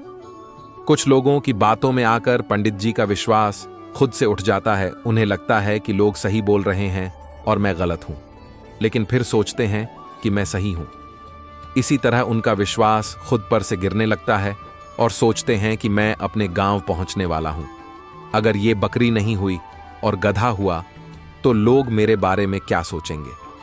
यही सोचते सोचते पंडित जी चौथे गांव पहुंचने वाले होते हैं कि उन्हें चौथा ठग मिलता है और पंडित जी से राम राम करता है और पैर पड़ने के लिए झुकता है, लेकिन रुक जाता है। तो पंडित जी पूछते हैं, क्या हुआ? तो वह ठग पंडित जी से बोलता है, पंडित जी बाकी सब तो ठीक है, आप इस गधे को साथ में लेकर क्यों घूम रहे हो? तो पंडित जी कहते हैं कि मैं इस गधे को गांव के बाहर छोड़ने वाला था। तो वह ठग बोलता है कि पंडित जी ये गधा आपको शोभा नहीं देता, लोग क्या सोचेंगे आपके साथ? ये गधा देखकर आप इसे मुझे दे दीजिए, मैं इसे बाहर छोड़ आऊंगा। तो पंडित जी अपने आप पर विश्वास को खो देते हैं और उस बकरी को गधा समझकर उस ठग को दे देते हैं और अपनी बकरी को छोड़कर आ जाते हैं। और उन चारों ठगों की यह तरकीब काम कर जाती है और वह पंडित जी से बकरी छुड़ा लेते हैं और उसे बेचकर पैसा कमा लेते हैं। इसी तरह हमारे आसपास भी हमारा रास्ता भटकाने के लिए बहुत सारे ठग जरूर मिलेंगे जो हमारा रास्ता भटकाना चाहते हैं। उनसे बचकर और खुद पर विश्वास रख। एक व्यक्ति था जिसका नाम था धन्ना सेठ। धन्ना सेठ एक जाना पहचाना अमीर व्यक्ति था जिसकी पूरे शहर में चर्चा रहती थी। धन्ना सेठ की पत्नी को जानवर पालने का बहुत शौक, हॉबी था। उसके पास तोता, मुर्गा और बकरा पले हुए थे। क्योंकि धन्ना सेठ जब अपनी दुकान पर होता तो सेठानी तोते को खिलाती और अपना मनोरंजन एंटरटेनमेंट करती। लेकिन इन सभी पालतू जानवरों के साथ एक चूहा भी रहता था, जिससे सेठानी बहुत परेशान रहती थी, क्योंकि चूहा सेठानी के कई सारे कपड़ों को कुतर देता था। दिवाली के त्योहार पर धन्ना सेठ अपनी पत्नी के लिए 5,000 रुपये की एक बहुत शानदार साड़ी लेकर आता है और सेठानी दूसरे दिन उस साड़ी को पहनने के लिए बहुत उत्सुक एक्साइटेड थी। दूसरे दिन जब सेठानी उस साड़ी को पहनने के लिए उठाती है तो देखती है कि उस साड़ी में एक बड़ा सा छेद हो रहा है। ये देखते ही सेठानी आग बबूला हो जाती है, क्योंकि उस साड़ी को चूहा कुतर देता है, जिससे साड़ी में छेद हो जाता है। ये बात धन्ना सेठ को पता चलती है तो धन्ना सेठ सेठानी से बोलता है, गुस्सा मत करो, मैं तुम्हारे लिए दूसरी साड़ी ले आऊंगा और चूहे को पकड़ने के लिए एक चूहा दानी भी ले आऊंगा। दूसरे दिन धन्ना सेठ चूहा दानी ले आता है। चूहा दानी को देख चूहा डर जाता है। चूहा भागते भागते तोते के पास जाता है और कहता है, तोता भाई, मुझे पकड़ने के लिए घर में चूहा दानी आ चुकी, कुछ करना पड़ेगा। तो तोता बोलता है, चूहा दानी तो तुझे पकड़ने के लिए है, मुझे उससे क्या। और तोता उसकी मदद नहीं करता। चूहा भागते भागते मुर्गे के पास जाता है और मुर्गे से बोलता है, मुर्गा भाई, मुझे पकड़ने के लिए घर में चूहा दानी आ चुकी, कुछ करना पड़ेगा। तो मुर्गा बोलता है, चूहा दानी तो तुझे पकड़ने के लिए है, मुझे उससे क्या। और मुर्गा भी उसकी मदद नहीं करता। फिर चूहा बकरे के पास जाता है और उससे भी यही बोलता, पर बकरा भी चूहे की मदद नहीं करता। जब रात होती है तो सेठानी चूहे का इंतजार वेट कर रही होती है कि कब चूहा चूहेदानी में फंसे और कब वह अपनी नई साड़ी को कुतरने का बदला ले। कुछ देर बाद अचानक से खट की आवाज आती है और सेठानी जल्दी में बिना लाइट चालू किए चूहादानी के पास जाती है।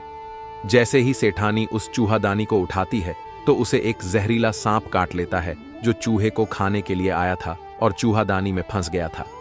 सांप सेठानी को काट कर वहां से भाग जाता है और यहां सेठानी की चीख सुनकर धन्ना सेठ भी जाग जाता है। लाइट चालू करके देखा तो पता चला कि सेठानी को सांप ने काट लिया। सेठानी को तुरंत डॉक्टर के पास ले जाया जाता है। डॉक्टर सेठानी का चेकअप करता है, फिर बोलता है कि इसका इलाज तो बहुत मुश्किल है, क्योंकि सांप बहुत जहरीला था। डॉक्टर बोलता है कि मैंने सुना है कि अगर सही समय पर तोते का सूप मिल जाए तो सांप का जहर तुरंत उतर जाएगा और सेठानी को बचाया जा सकता है, लेकिन तोता इतनी जल्दी कहां से मिलेगा। तो धन्ना सेठ कहता है, हमारे पास एक तोता है। और फिर उस तोते का सूप बनाकर सेठानी को पिलाया जाता है और चूहा यह देख रहा था। फिर जब सेठानी थोड़ी ठीक हुई तो रिश्तेदार मिलने आए तो धन्ना सेठ सेठानी के बचने की खुशी हैप्पी में छोटी सी दावत पार्टी देता है।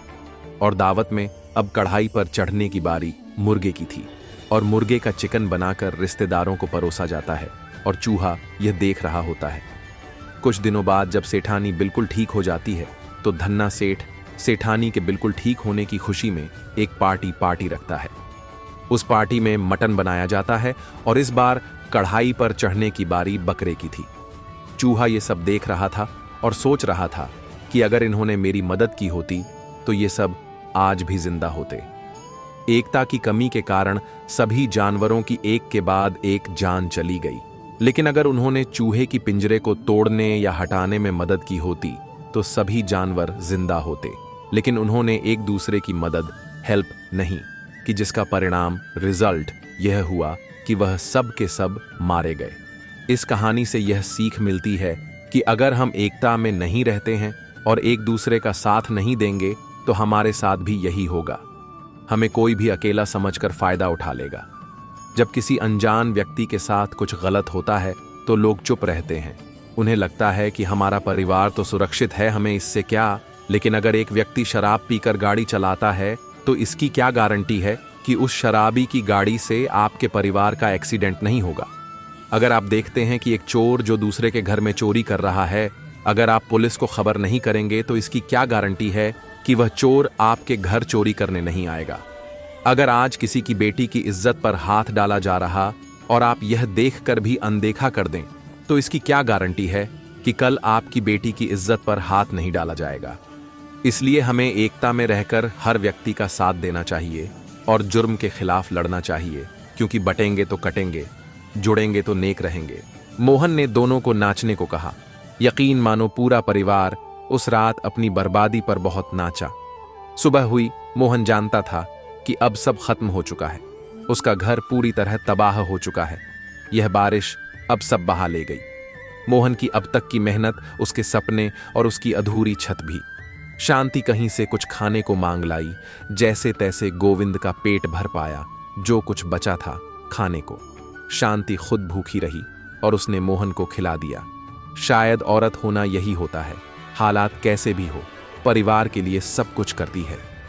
मोहन टूटे हुए घर को देख रहा था और शांति मोहन को देख रही थी।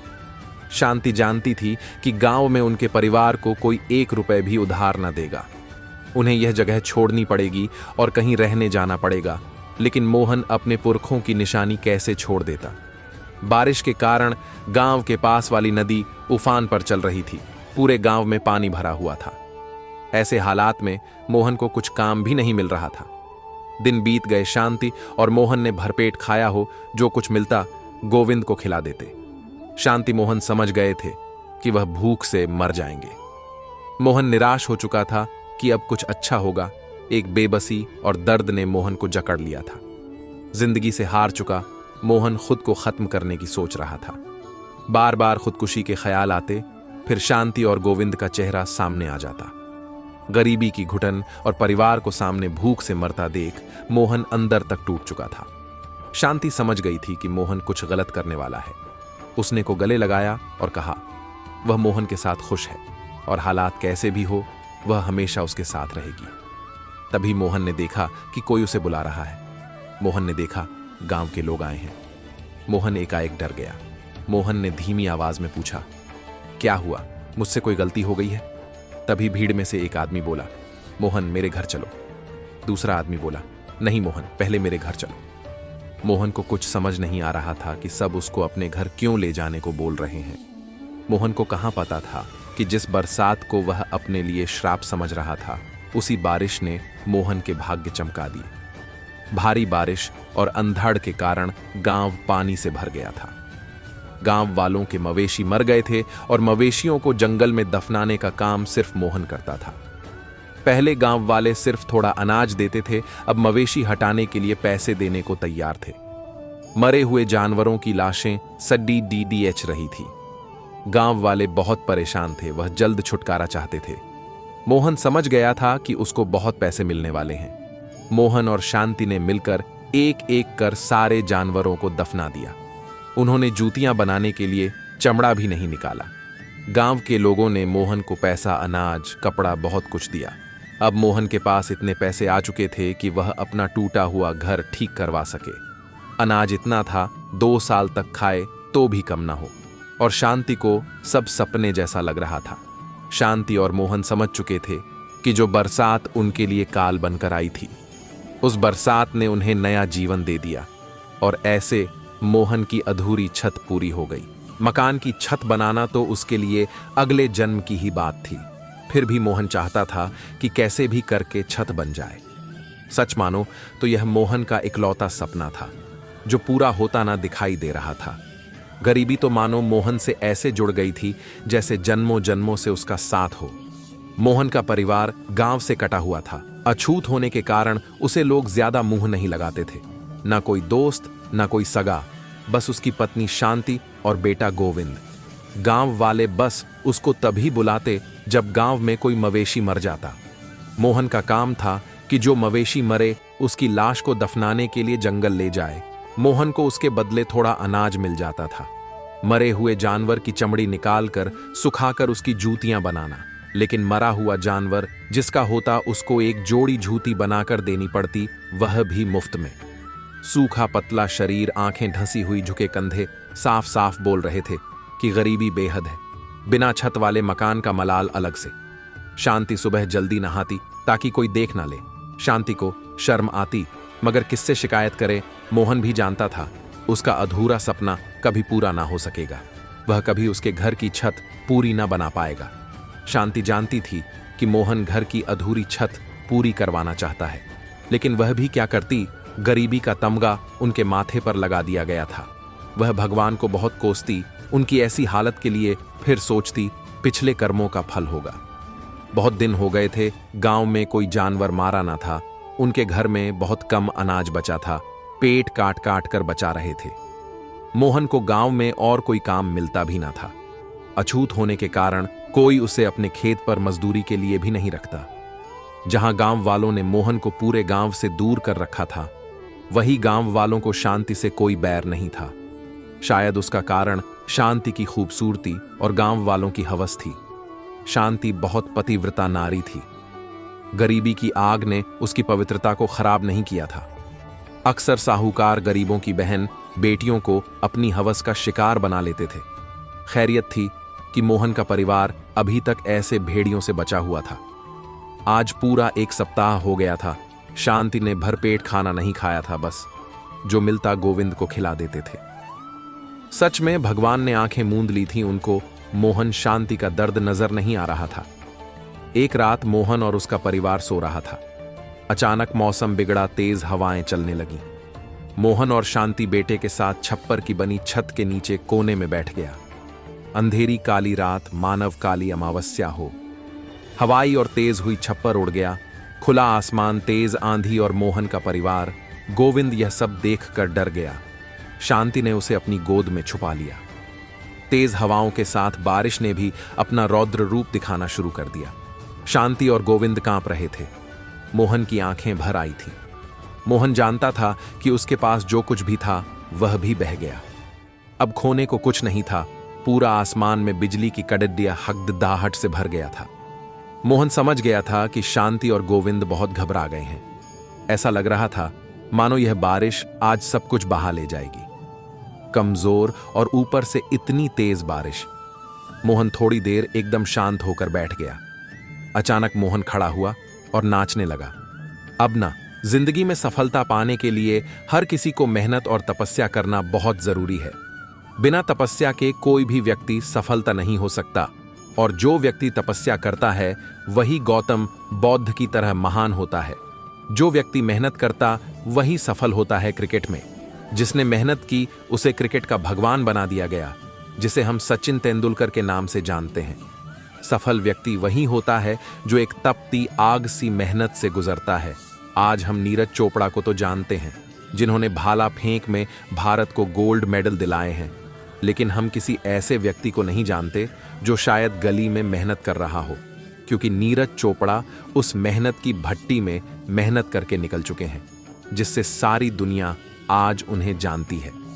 इसी तरह हर सफल व्यक्ति को एक निश्चित समय में उस मेहनत की भट्टी में से गुजरना पड़ता है, और जो व्यक्ति उस मेहनत की भट्टी से निकल पाता है वही अपने नाम को और अपने देश के नाम को पूरे विश्व में पहुंचा पाता है। हम देखते हैं कि एक पत्थर जिस पर हम विश्वास करते हैं उसे पूजा जाता है, और एक दूसरा पत्थर होता है जिससे हम भगवान पर चढ़ाने के लिए नारियल फोड़ते हैं। पत्थर तो एक ही होता है, लेकिन एक पत्थर छैनी हथौड़े की मार झेलकर भगवान बन जाता है और दूसरा छैनी हथौड़े की मार से टूट जाता है। लेकिन जिस पत्थर ने पहले दर्द को सह लिया उसको पूजा जाता है, और जिस पत्थर ने पहले दर्द को सहन नहीं किया उसको बाद में बार बार दर्द मिलता है। जिस पत्थर से हम नारियल फोड़ते हैं यह वही पत्थर होता है जो थोड़े दर्द से टूट जाता है।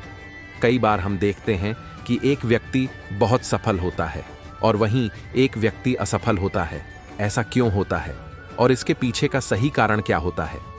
जो व्यक्ति सफल होता है उसे देखकर कई लोग ये भी बोलते हैं कि इसकी किस्मत अच्छी थी, लेकिन उसके पीछे का संघर्ष कोई नहीं देखता। और आज की कहानी उन्हीं लोगों के लिए है जो कहते हैं कि सफलता किस्मत से मिलती है। एक बार की बात है कि एक खुशहाल पति पत्नी बाजार गए तो उन्होंने वहां एक बहुत ही सुंदर मूर्ति देखी। तो लड़की उस मूर्ति को खरीद लेती है और घर ले आती है। घर पर सभी लोग उस मूर्ति की तारीफ करने लगते हैं। वह लड़की उस मूर्ति की ओर देखकर कहती है कि यह मूर्ति दुनिया की सबसे सुंदर मूर्तियों में से एक है। इतने में उस मूर्ति से आवाज आती है, मैं तो सिर्फ एक मामूली पत्थर था, लेकिन पत्थर से मूर्ति बनने तक में मुझे बहुत सारी चुनौतियों का सामना करना पड़ा। क्या आप इस सफर के बारे में जानते हो?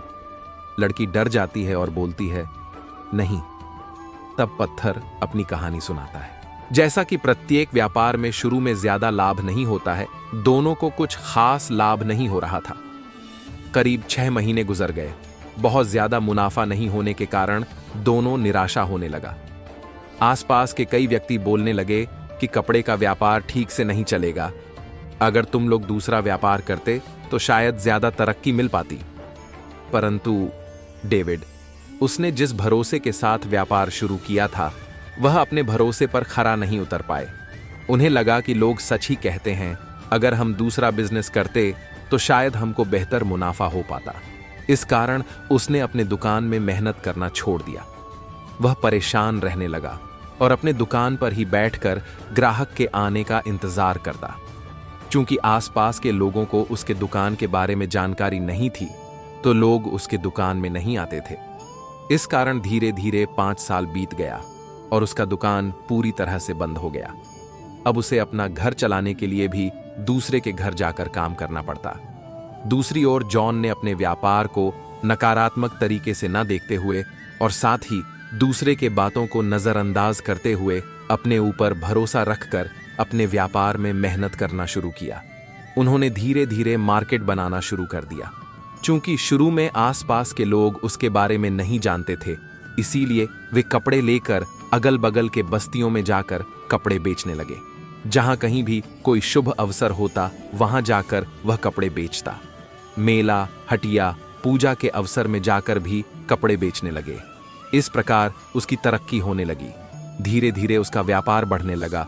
लोग उससे कपड़े लेने के लिए दुकान तक आने लगे। जॉन ने 5 साल में काफी तरक्की कर ली। उसने आसपास की बस्ती में जहां भी जाकर कपड़ा बेचा, वहां पर उसके काफी पहचान बन गए। जब उसका व्यापार काफी बढ़ गया तो उसने अपने दुकान में कई कर्मचारी लगा दिए और इस प्रकार का एक बड़ा व्यापारी बन गया। धीरे धीरे उसके पास अपनी मोटरसाइकिल, कार और घर भी हो गया। 5 साल गुजर जाने के बाद एक दिन अचानक अपने दोस्त डेविड की याद आता है और वह मिलने के लिए उसके दुकान के पास जा पहुंचा। जब वह दुकान के पास पहुंचा तो देखता है कि उसका दुकान बंद पड़ा है और वहां पर एक पुरानी सी मकान जो पहले डेविड का हुआ करता था उसी प्रकार से पड़ा हुआ है। उसने आसपास लोगों से डेविड के बारे में पूछा तो उसने बताया कि डेविड किसी दूसरे के घर काम करने गया है और कुछ ही देर में आ जाएगा। खुद पर किया हुआ भरोसा जीवन को बेहतर बनाता है। कुछ देर बाद वहां पर उसका दोस्त आता है। जॉन ने डेविड को तुरंत पहचान लिया कि यह मेरा दोस्त है। उनका रहन सहन, कपड़ा बिल्कुल मजदूर के जैसा दिख रहा था। लेकिन डेविड जॉन को नहीं पहचान पाता है क्योंकि जॉन काफी बदल चुका था। वह अच्छे ड्रेस में कोट पैंट पहने हुए कार से आया था। तब जॉन ने डेविड को कहा कि मैं तुम्हारा दोस्त जायन हूं। दोनों एक दूसरे की स्थिति को देखकर काफी आश्चर्यचकित हुए। डेविड ने जॉन से पूछा कि तुमने इतनी तरक्की कैसे कर ली? तब उन्होंने बताया कि मैंने जो पूंजी लगाई थी, शुरू में तो हमको कोई फायदा नहीं हुआ, लेकिन मैंने हिम्मत नहीं हारी और धीरे धीरे गांव घर, आसपास के मेलों में घर घर जाकर कपड़े बेचे और धीरे धीरे इस प्रकार से मुझे तरक्की मिली। लेकिन तुम्हारे दुकान का क्या हुआ? तब डेविड ने कहा कि 6 महीने तक लाभ नहीं होने पर मुझे चिंता होने लगी कि मेरी बिजनेस चल पाएगी या नहीं। आसपास के लोगों ने मुझे भड़का दिया कि अगर तू 50,000 रुपए लगाकर दूसरा बिजनेस करता तो शायद तुम्हें ज्यादा तरक्की मिल पाती, और मैंने इससे नकारात्मक भाव से सोचकर अपने व्यापार पर मेहनत करना छोड़ दिया। तब जॉन उसे समझाता है कि जब तुमने अपने भरोसे पर अपना व्यापार शुरू किया तो तुम दूसरों के बात में कैसे आ गए? जिंदगी में कुछ भी करने के लिए खुद पर भरोसा करके मेहनत करना पड़ता है। अगर तुम भरोसा खो देते हो तो तुम्हें कभी भी तरक्की नहीं मिल सकती। नई सकारात्मक कहानियां। डेविड कहता है, मुझे उन लोगों की बातों पर ध्यान न देते हुए खुद पर भरोसा करना चाहिए था। अगर मैं खुद पर भरोसा रखा होता और मेहनत करता तो शायद मुझे तरक्की मिल सकती थी, जो तूने कर दिखाया। यहां पर जब डेविड ने अपने काम के ऊपर से भरोसा हटा दिया और दूसरे के बातों में आ गया तो उसे सच में लगने लगा कि अब मेरी दुकान नहीं चलेगी। यही नकारात्मक विचार के कारण उसने दुकान पर मेहनत करना बंद कर दिया और धीरे धीरे उसकी तरक्की खत्म हो गई। दूसरी तरफ जॉन ने बिना दूसरे के ऊपर ध्यान दिए अपना भरोसा बनाए रखा और मेहनत की और परिणाम सकारात्मक निकल कर आए।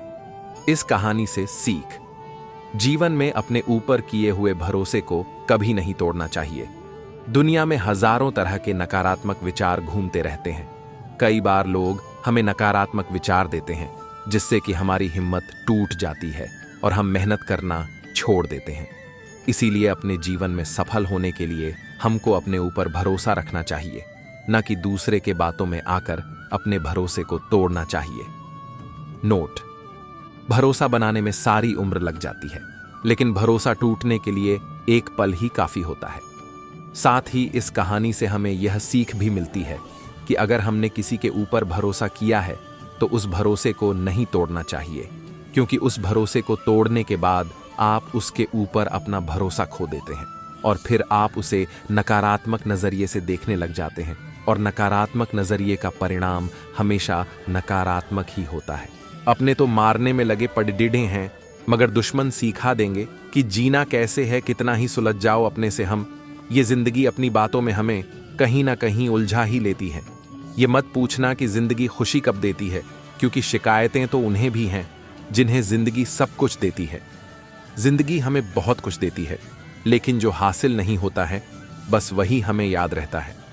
रास्ते कभी खत्म नहीं होते, बस लोग हिम्मत हार जाते हैं। तैरना सीखना है तो पानी में उतरना ही होगा।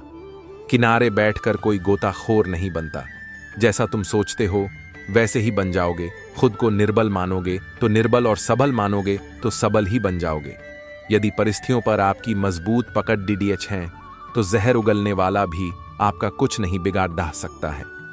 हमें ऐसी शिक्षा चाहिए जिससे चरित्र का निर्माण हो, मन की शक्ति बढ़े, बुद्धि का विकास हो और मनुष्य अपने पैर पर खड़ा हो सके। यही दुनिया है। यदि तुम किसी का उपकार करो तो लोग उसे कोई महत्व नहीं देंगे, किंतु ज्यों ही तुम उस कार्य को बंद कर दोगे वे तुरंत तुम्हें बदमाश प्रमाणित करने में नहीं हिचकिचाएंगे। अगर ख्वाहिश कुछ अलग करने की है तो दिल और दिमाग के बीच बगावत लाजामी है।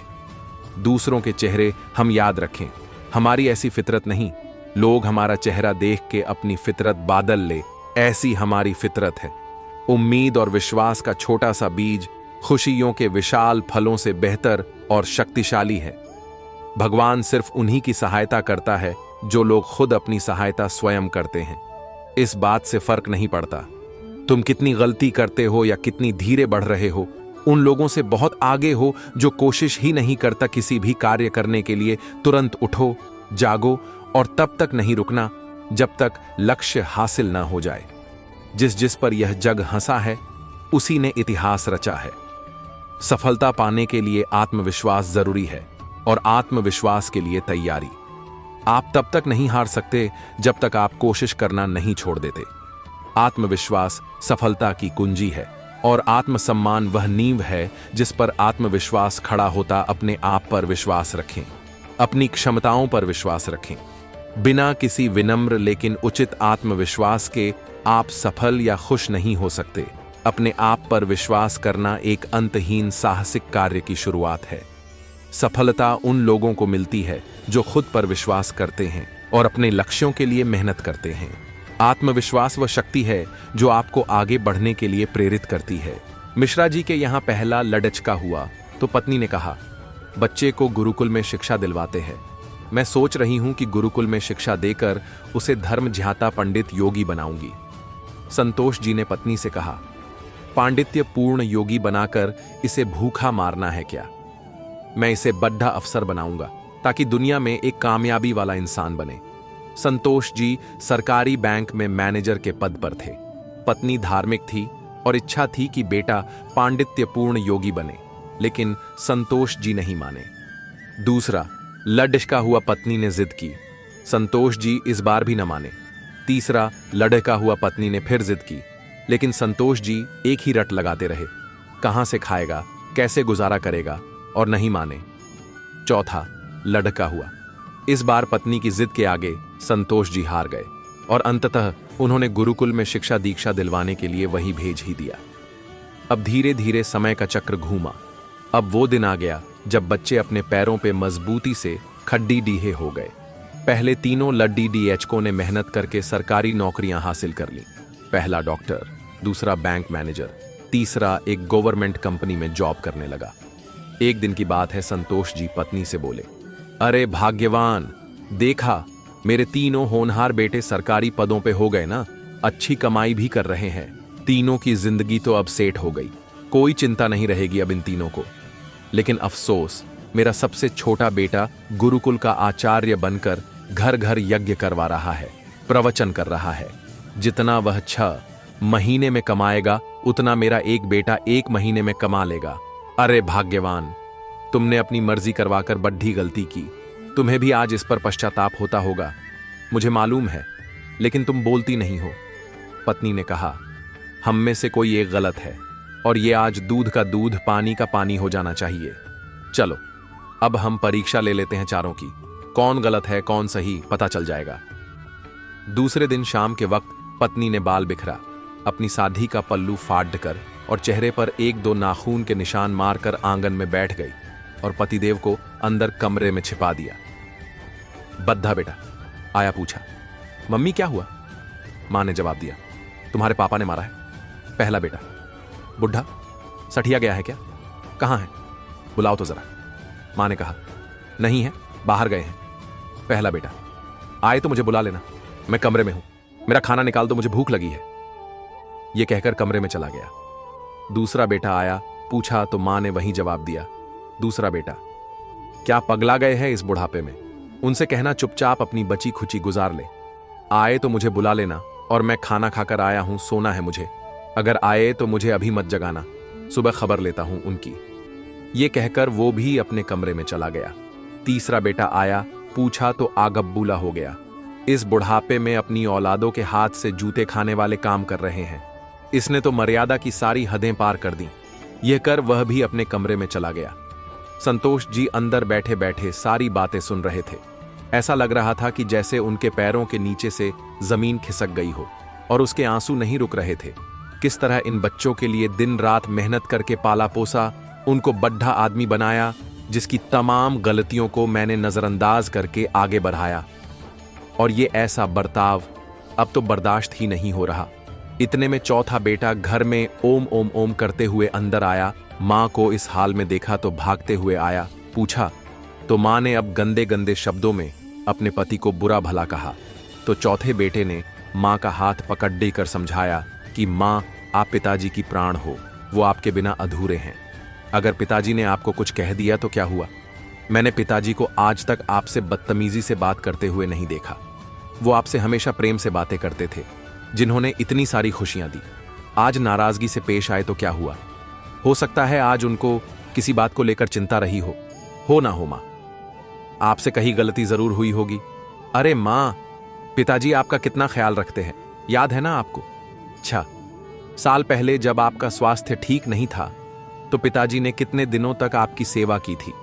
वही भोजन बनाते थे, घर का सारा काम करते थे, कपड़े धोते थे। तब आपने फोन करके मुझे सूचना दी थी कि मैं संसार की सबसे भाग्यशाली औरत हूं।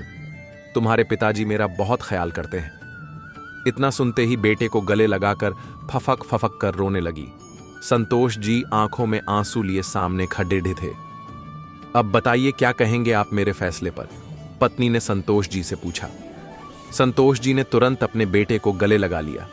संतोष जी की धर्मपत्नी ने कहा, यह शिक्षा इंग्लिश मीडियम स्कूलों में नहीं दी जाती। माँ बाप से कैसे पेश आना है, कैसे उनकी सेवा करनी है, ये तो गुरुकुल ही सिखा सकते हैं, जहां वेद, गीता, रामायण जैसे ग्रंथ पढ़ाए जाते हैं, संस्कार दिए जाते हैं। अब संतोष जी को एहसास हुआ, जिन बच्चों पर लाखों खर्च करके डिग्रियां दिलाई, वे सब जाली निकले। असल में ज्ञानी तो वो सब बच्चे हैं जिन्होंने जमीन पर बैठकर पढ़ा है। मैं कितना बद्धा ना समझ था। फिर दिल से एक आवाज निकलती है, काश मैंने चारों बेटों को गुरुकुल में शिक्षा दीक्षा दी होती। मातृमान, पितृमान, आचार्यवान पुरुषों, वेद। जब बच्चों के गुरुओं की गणना होती है तो उसमें पिता और आचार्य के पहले माता का नाम आता है। जो कर्म करता है वह बिगाड़ देता है, और जो पकड़ता है उसकी पकड़ से चीज फिसल जाती है। तुमने सुना होगा शिकारियों से कि जंगल में एक खतरनाक जानवर होता है, गैंडा। वह अगर किसी पर हमला करे तो उससे डरने की कोई जरूरत नहीं। जरा सा जिस तरफ वह आ रहा है उससे हटकर खड़े हो जाना जरूरी है, क्योंकि वह एक आयामी है, वह सीधा ही चला जाता है। अगर तुम उसके रास्ते पर न पढ़े तो वह देख ही नहीं सकता। उसकी गर्दन नहीं मुद्धती, उसकी गर्दन बड्ढी मोटी है। बुद्धि की गर्दन भी गेंडे जैसी है, एक आयामी है। तुम जरा ही बचकर खड्डे हो गए तो गेंडा देख ही नहीं सकता। उसके लिए बस एक ही दिशा है, जिस तरफ वह जा रहा है। उसकी दिशा पर जो पढ़ जाए बस वही है, बाकी जो उसकी दिशा पर न पढ़े वह नहीं है। बुद्धि एक आयामी है, वह एक तरफ जाती है। जैसे बुद्धि कहती है, अगर किसी चीज को पकड़ डरना है तो जोर से पकड़ हो, नहीं तो छूट जाएगी। बात साफ है कि अगर किसी चीज को पकड़ धरना है तो जोर से पकड़ हो, नहीं तो छूट जाएगी। यह एक आयाम हुआ। इसमें एक विपरीत आयाम भी है। वह बुद्धि को पता नहीं कि अगर बहुत जोर से पकड़ ढोगे तो हाथ थक जाएगा। जितने जोर से पकड़ ढोगे उतने जल्दी थक जाएगा, और जब हाथ थक जाएगा तब छोड़ दे, बिना कोई रास्ता न रह जाएगा। तब तुम्हें छोड़ धना ही पड़ेगा। तो लाओ त्से बुद्धि से बिल्कुल भिन्न आयाम की बात कर रहा है। वह कह रहा है, अगर बहुत जोर से पकड़ धा तो छोड़ धना पड़ेगा, क्योंकि पकड़ देच की एक सीमा है। तुम कभी गौर करो, मुट्ठी बांधो जोर से और बांधते चले जाओ, बांधते चले जाओ। जितनी तुम में ताकत हो पूरी लगा दो, तब तुम एक अनूठा अनुभव करोगे। जब सब ताकत चुक जाएगी, तुम पाओगे तुम्हारे बिना कुछ किए मुट्ठी खुल रही है। तुम खोल नहीं रहे, क्योंकि अब तो खोलने की भी ताकत नहीं है, वह भी तुमने बांधने में ही लगा दी थी। कभी करके प्रयोग देखो कि बांधते जाओ मुट्ठी को, बांधते जाओ, सारी ताकत लगा दो मुट्ठी पर, और जरा भी खुलने का उपाय मत दो। थोड़े ही क्षणों में तुम थक जाओगे और तुम पाओगे शिथिल होती जा रही है मुट्ठी। अंगुलियां अपने आप खुल गई हैं, अब तुम्हारा कोई वश नहीं। लाओ त्से कहता है, जो पकड़ता है उसकी पकड़दाट से चीज फिसल जाती है। यही तुम्हारी जिंदगी में 24 घंटे हो रहा है, लेकिन वह बुद्धि का गेंडा तुम्हें सुनने नहीं देता, क्योंकि उसके मार्ग पर ये चीजें पद्धति नहीं। उसका तर्क सीधा साफ है कि जो पकड़ना है जोर से पकड़ दो, नहीं छूट जाएगा। अगर कोई चीज छूट जाती है तो बुद्धि कहती है, देखो पहले ही कहा था, जोर से पकड़ दो, नहीं तो छूट जाएगी। अगर कोई चीज बिगड़ जाती है तो बुद्धि कहती है, पहले ही कहा था, ठीक से करते, कभी न बिगड़ती। और लाओ त्से कहता है कि तुम्हें ख्याल ही नहीं है कि चीजें अपने आप हो रही हैं। तुम्हारे करने से क्या हो रहा है? तुम करने से बिगाड़ ही सकते हो, और तुमने अगर ज्यादा करने की कोशिश की तो ज्यादा बिगाड़ दोगे। इसलिए कर्मठ लोगों से ज्यादा उपद्रवी लोग कहीं भी नहीं होते। उनसे तो आलसी भी बेहतर, कम से कम किसी का कुछ बिगाड़ धते तो नहीं। कर्मठ आदमी तो सुबह से झंडा लेकर निकलता है, उसको सुधार करना है, संसार बदलना है। किसने तुम्हें कहा कि तुम संसार बदलो?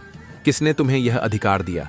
तुम स्वयं अपनी नियुक्ति कर लिए हो संसार बदलने के लिए, कि क्रांति करनी है, कि दुनिया भ्रष्ट हो रही है, भ्रष्टाचार मिटाना है। हजारों हजारों साल करके भी आदमी क्या कर पाया? कौन सी चीज कर पाया है? चीजें अपने स्वभाव से चल रही हैं। तुम्हारे की कुछ होता है? हाँ, तुम नाहक परेशान हो लेते हो, बड्ढा उछलकूद मचाते हो, पसीना पसीना हो जाते हो, तुम मुफ्त ही शहीद हो जाते हो।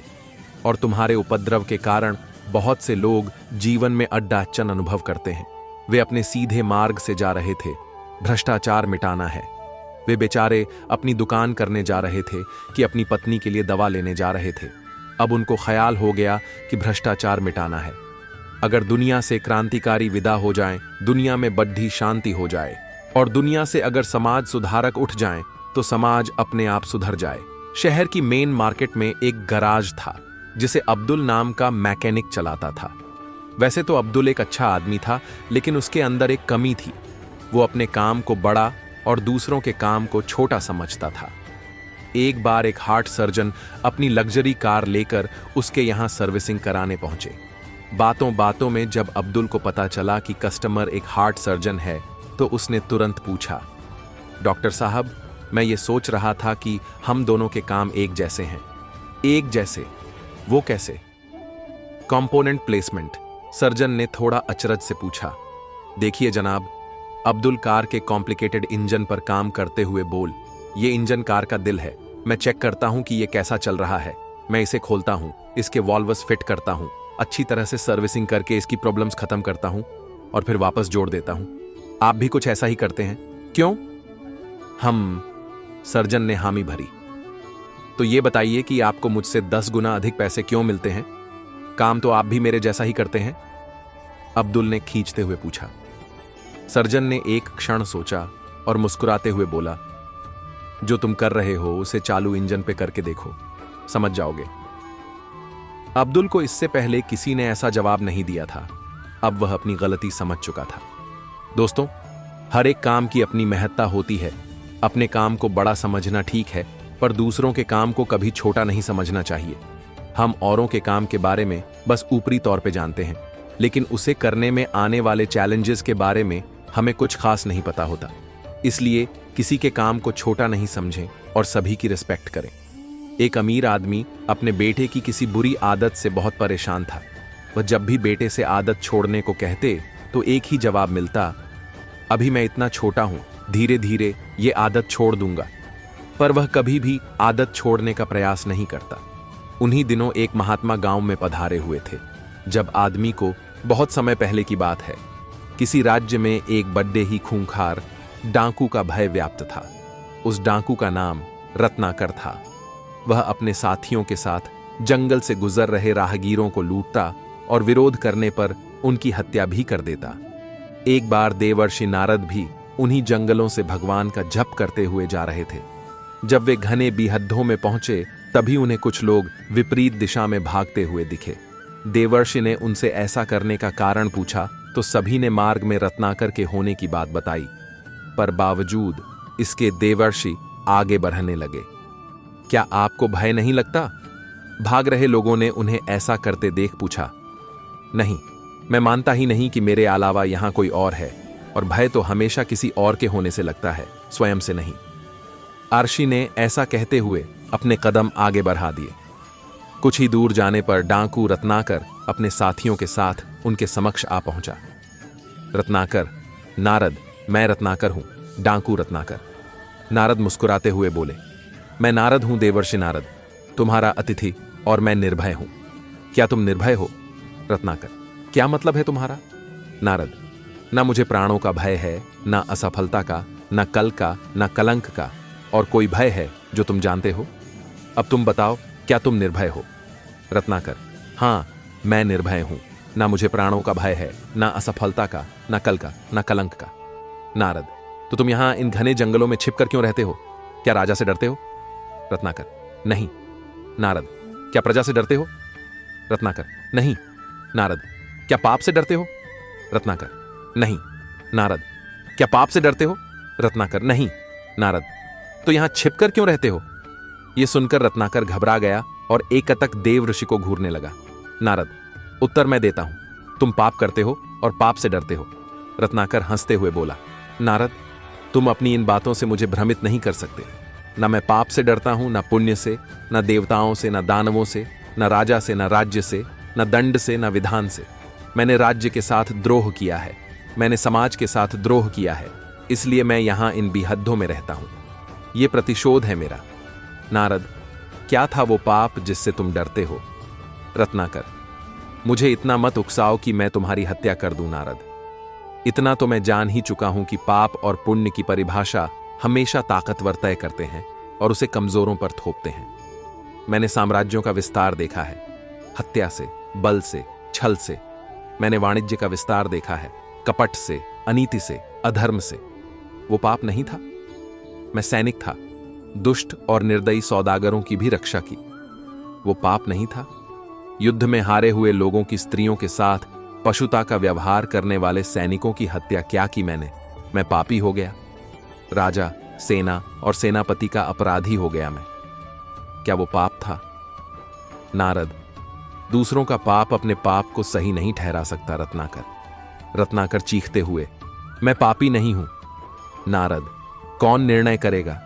वो जो इस यात्रा में तुम्हारे साथ हैं या नहीं है? क्या तुम्हारी पत्नी, तुम्हारा पुत्र इस पाप में तुम्हारे साथ हैं? रत्नाकर, हां, वो क्यों साथ नहीं होंगे? मैं जो ये सब करता हूं उनके सुख के लिए ही तो करता हूं। तो जो तुम्हारे साथ हैं उन्हीं को निर्णायक बनाते हैं। जाओ, अपनी पत्नी से, अपने पुत्र से, अपने पिता से, अपने निकट संबंधियों से पूछ कर आओ, जो तुम कर रहे हो क्या वो पाप नहीं है? और क्या वे सब इस पाप में तुम्हारे साथ हैं, इस पाप के भागीदार हैं? रत्नाकर, ठीक है, मैं अभी जाकर लौटता हूं। और अपने साथियों को नारद को बांध कर रखने का निर्देश देकर रत्नाकर सीधा अपनी पत्नी के पास जाता है और उससे पूछता है, ये मैं जो कर रहा हूं क्या वो पाप है? क्या तुम इस पाप में मेरी भागीदार हो? पत्नी कहती है, नहीं स्वामी, मैंने आपके सुख में दुख में साथ देने की कसम खाई है, आपके पाप में भागीदार बनने की नहीं। यह सुन रत्नाकर स्तब्ध रह जाता है। फिर वह अपने अंधे पिता के समक्ष यही प्रश्न दोहराता है, पिताजी, ये जो मैं कर रहा हूं, क्या वो पाप है? क्या आप इस पाप में मेरी भागीदार हैं? पिताजी बोलते हैं, नहीं पुत्र, ये तो तेरी कमाई है, इसे मैं कैसे बांट सकता हूं? यह सुनते ही मानो रत्नाकर पर बिजली टूट पड़ ढाती है। वह बेहद दुखी हो जाता है और धीरे धीरे चलते हुए वापस देवर्षि नारद के पास पहुंच जाता है। नारद, तुम्हारे साथी मुझे अकेला छोड़ जा चुके हैं रत्नाकर। रत्नाकर देवर्षि के चरणों में गिरते हुए, क्षमा देवर्षि क्षमा, अब तो मैं भी अकेला ही हूं। नारद, नहीं रत्नाकर, तुम ही अपने मित्र और तुम ही अपने शत्रु हो। तुम्हारे पुराने संसार की रचना भी तुम ही ने की थी, तुम्हारे नए संसार की रचना भी तुम ही करोगे। इसलिए उठो और अपने पुरुषार्थ से अपना भविष्य लिखो। राम राम, तुम्हारा पथ सुबह हो। मित्रों, इस घटना के पश्चात डाकू रत्नाकर का जीवन पूरी तरह बदल गया। उसने पाप के मार्ग को त्याग पुण्य के मार्ग को अपनाया और आगे चलकर यही डाकू राम कथा का रचयिता महर्षि वाल्मीकि बना। एक आदमी सुबह को समुद्र के किनारे टहल रहा था। उसने देखा कि लहरों के साथ सैकड़ों स्टार मछलियां तट पर आ जाती हैं। जब लहरें पीछे जाती हैं तो मछलियां किनारे पर ही जाती हैं और धूप से मर जाती हैं। लहरें उसी समय लौटी थीं और स्टार मछलियां अभी जीवित थीं। वह आदमी कुछ कदम आगे बढ़ा, उसने एक मछली उठाई और पानी में फेंक दी। वह ऐसा बार बार करता रहा। उस आदमी के ठीक पीछे एक और आदमी था जो यह नहीं समझ पा रहा था कि वह क्या कर रहा है। वह उसके पास आया और पूछा, तुम क्या कर रहे हो? यहां तो सैकड़ों स्टार मछलियां हैं, तुम कितने को बचा सकोगे? तुम्हारे ऐसा करने से क्या फर्क पड़ेगा? उस आदमी ने कोई जवाब नहीं दिया। 2 कदम आगे बढ़कर उसने एक और मछली को उठाकर पानी में फेंक दिया और बोला, इससे इस एक मछली को तो फर्क पड़ जाता है। हम कौन सा फर्क डाल रहे हैं, बड़ा या छोटा, इससे कोई फर्क नहीं पड़ जाता। अगर सब थोड़ा थोड़ा फर्क लाए तो बहुत बड़ा फर्क पड़ेगा। एक सरसी खेत में घोंसला बनाकर रहती थी और उसी में अपने बच्चे का लालन पालन करती थी। जब खेत की फसल पकने पर आई तब सारसी सोचने लगी, अब खेत में कटाई चलेगी, इसलिए यहां रहना और बच्चों को रखना ठीक नहीं। परंतु बच्चों ने अभी तक उड़ना नहीं सीखा, इसलिए उसने और कुछ दिन तक खेत में ठहरना ही आवश्यक समझा और बच्चों से कहा, देखो, मैं रोज ही घोंसला से बाहर जाती हूं। अब वहां खेत में किसान आएंगे और भांति भांति की बात करेंगे। तुम ध्यान से वे बातें सुनना और फिर मुझे सुनाना, जिससे मैं समय रहते तुम्हारी भलाई के लिए ठीक ठीक से कुछ काम कर सकूं। एक दिन सारसी घोंसला से बाहर कहीं कीड़े मकोड़े लाने गई थी। कुछ देर के बाद वहां खेत में किसान आया और पौधे देखते ही बोला, अन्न पाक गया है, कटने लायक हो गया है। अच्छा चलूं, पड़ोसियों से कह दूं, वे आएंगे और किसी दिन काट कर ले जाएंगे। जब सारसी लौटकर घोंसला में आई तो बच्चों ने उसे किसान की सुनी बातें ज्यों की त्यों सुना दी। फिर उससे कहा, बस हमें किसी दूसरी जगह ले चलो, मालूम नहीं किसान कब यहां आ धमके और हम लोग के प्राण संकट में पड़ जाएं। सारसी बोली, जरा भी चिंता करने की बात नहीं है। किसान अपने पड़ोसियों के भरोसे हैं, इसलिए अभी खेत कटने में बहुत देर है। पड़ोसी अपने खेत काटेंगे या इसका खेत काटने आ जाएंगे। कुछ दिन बाद किसान फिर खेत आया। उसने पौधे देखते देखते अन्न तो बिल्कुल पक गया है, परंतु पड़ोसियों ने इसे काटने के लिए अब तक हाथ नहीं लगाया है। उनका भरोसा करना व्यर्थ है। अच्छा चलूं, भाइयों से कहकर देखूं, शायद वे आएं और इसे काट ले जाएं। अब शाम को सारसी घोंसले में वापस आई तो बच्चों ने उसे किसान की ये बातें भी ज्यों की त्यों सुना दी। फिर उससे कहना शुरू किया, अब तो हम लोग को दूसरी जगह ले चलो। अब किसान के भाई खेत काटने आएंगे और हम लोग के प्राण संकट में डालेंगे। सारसी उसे समझाने लगी, पागल तो नहीं हो गए, चिंता करने की कौन सी। एक बार एक किसान ने अपने पड़ोसी को भला बुरा कह दिया, पर जब बाद में उसे अपनी गलती का एहसास हुआ तो वह एक संत के पास गया। उसने संत से अपने शब्द वापस लेने का उपाय पूछा। संत ने किसान से कहा, तुम खूब सारे पंख इकट्ठा कर लो और उन्हें शहर के बीचों बीच जाकर रख दो। किसान ने ऐसा ही किया और फिर संत के पास पहुंच गया। तब संत ने कहा, अब जाओ और उन पंखों को इकट्ठा करके वापस ले आओ। किसान वापस गया, पर तब तक सारे पंख हवा से इधर उधर उड़ चुके थे और किसान खाली हाथ संत के पास पहुंचा। तब संत ने उससे कहा कि ठीक ऐसा ही तुम्हारे द्वारा कहे गए शब्दों के साथ होता है। तुम आसानी से इन्हें अपने मुख से निकाल तो सकते हो, पर चाहकर भी वापस नहीं ले सकते। बहुत समय पहले की बात है। किसी कुएं में मेढकों का राजा गंगदत्त अपने परिवार व कुटुंबियों के साथ रहता था। वैसे तो गंगदत्त एक अच्छा शासक था और सभी का ध्यान रखता था, पर उसमें एक कमी थी। वह किसी भी कीमत पर अपना विरोध सहन नहीं कर सकता था। लेकिन एक बार गंगदत्त के एक निर्णय को लेकर कई मेंढकों ने उसका विरोध कर दिया। गंगदत्त को यह बात सहन नहीं हुई कि एक राजा होते हुए भी कोई उसका विरोध करने की हिम्मत जुटा सकता है। वह उन्हें सजा देने की सोचने लगा, लेकिन उसे भय था कि कहीं ऐसा करने पर जनता उसका विरोध ना कर दे और उसे अपने राजपाट से हाथ धोना पड़ीडीएच जाए। फिर एक दिन उसने कुछ सोचा और रात के अंधेरे में चुपचाप कुएं से बाहर निकल आया। बिना समय गंवाए वह फौरन प्रियदर्शन नामक एक सर्प के बिल के पास पहुंचा और उसे पुकारने लगा। एक मेढक को इस तरह पुकारता सुनकर प्रियदर्शन को बहुत आश्चर्य हुआ। वह बाहर निकला और बोला, कौन हो तुम? क्या तुम्हें इस बात का भय नहीं कि मैं तुम्हें खा सकता हूं? गंगदत्त बोला, हे सर्पराज, मैं मेढकों का राजा गंगदत्त हूं और मैं यहां आपसे मैत्री करने के लिए आया हूं। यह कैसे हो सकता है? क्या दो स्वाभाविक शत्रु आपस में मित्रता कर सकते हैं? प्रियदर्शन ने आश्चर्य से कहा। गंगदत्त बोला, आप ठीक कहते हैं, आप हमारे स्वाभाविक शत्रु हैं, लेकिन इस समय मैं अपने ही लोगों द्वारा अपमानित होकर आपकी शरण में आया हूं। और शास्त्रों में कहा भी तो गया है, सर्वनाश की स्थिति में अथवा अपने प्राणों की रक्षा हेतु शत्रु की अधीनता स्वीकार करने में ही समझदारी है। कृपया मुझे अपनी शरण में लें, मेरे दुश्मनों को मारकर मेरी मदद करें। प्रियदर्शन अब बूढ़ा हो चुका था। उसने मन ही मन सोचा कि यदि इस मेंढक की वजह से मेरा पेट भर पाए तो इसमें बुराई ही क्या है। वह बोला, बताओ, मैं तुम्हारी मदद कैसे कर सकता हूं? सर्प को मदद के लिए तैयार होता देख गंगदत्त प्रसन्न हो गया और बोला, आपको मेरे साथ कुएं में चलना होगा और वहां मैं जिस मेंढक को भी आपके पास लेकर आऊंगा उसे मारकर खाना होगा, और एक बार मेरे सारे दुश्मन खात्म हो जाएं तो आप वापस अपने बिल में आकर रहने लगिएगा। पर कुएं में मैं रहूंगा कैसे? मैं तो अपने बिल में ही आराम से रह सकता हूं। प्रियदर्शन ने चिंता व्यक्त की। उसकी चिंता आप छोड़ दीजिए, आप हमारे मेहमान हैं। मैं आपके रहने का पूरा प्रबंध पहले ही कराया हूं, परंतु वहां जाने से पहले आपको एक वचन देना होगा। वह क्या? प्रियदर्शन बोला, वह यह कि आपको मेरे परिवार वालों और मेरे साथियों की रक्षा करनी होगी। गंगदत्त ने कहा। प्रियदर्शन बोला, निश्चितम रहो, तुम मेरे मित्र बन चुके हो, अतः तुमको मुझसे किसी भी प्रकार का भय नहीं होना चाहिए। मैं तुम्हारे कहे अनुसार ही मेंढकों को मार मार कर खाऊंगा। बदले की आग में जल रहा गंगदत्त प्रियदर्शन को लेकर कुएं में उतरने लगा। पानी की सतह से कुछ ऊपर एक बिल था। प्रियदर्शन उस बिल में जा घुसा और गंगदत्त चुपचाप अपने स्थान पर चला गया। अगले दिन गंगदत्त ने एक सभा बुलाई और कहा कि आप सबके लिए खुशखबरी है।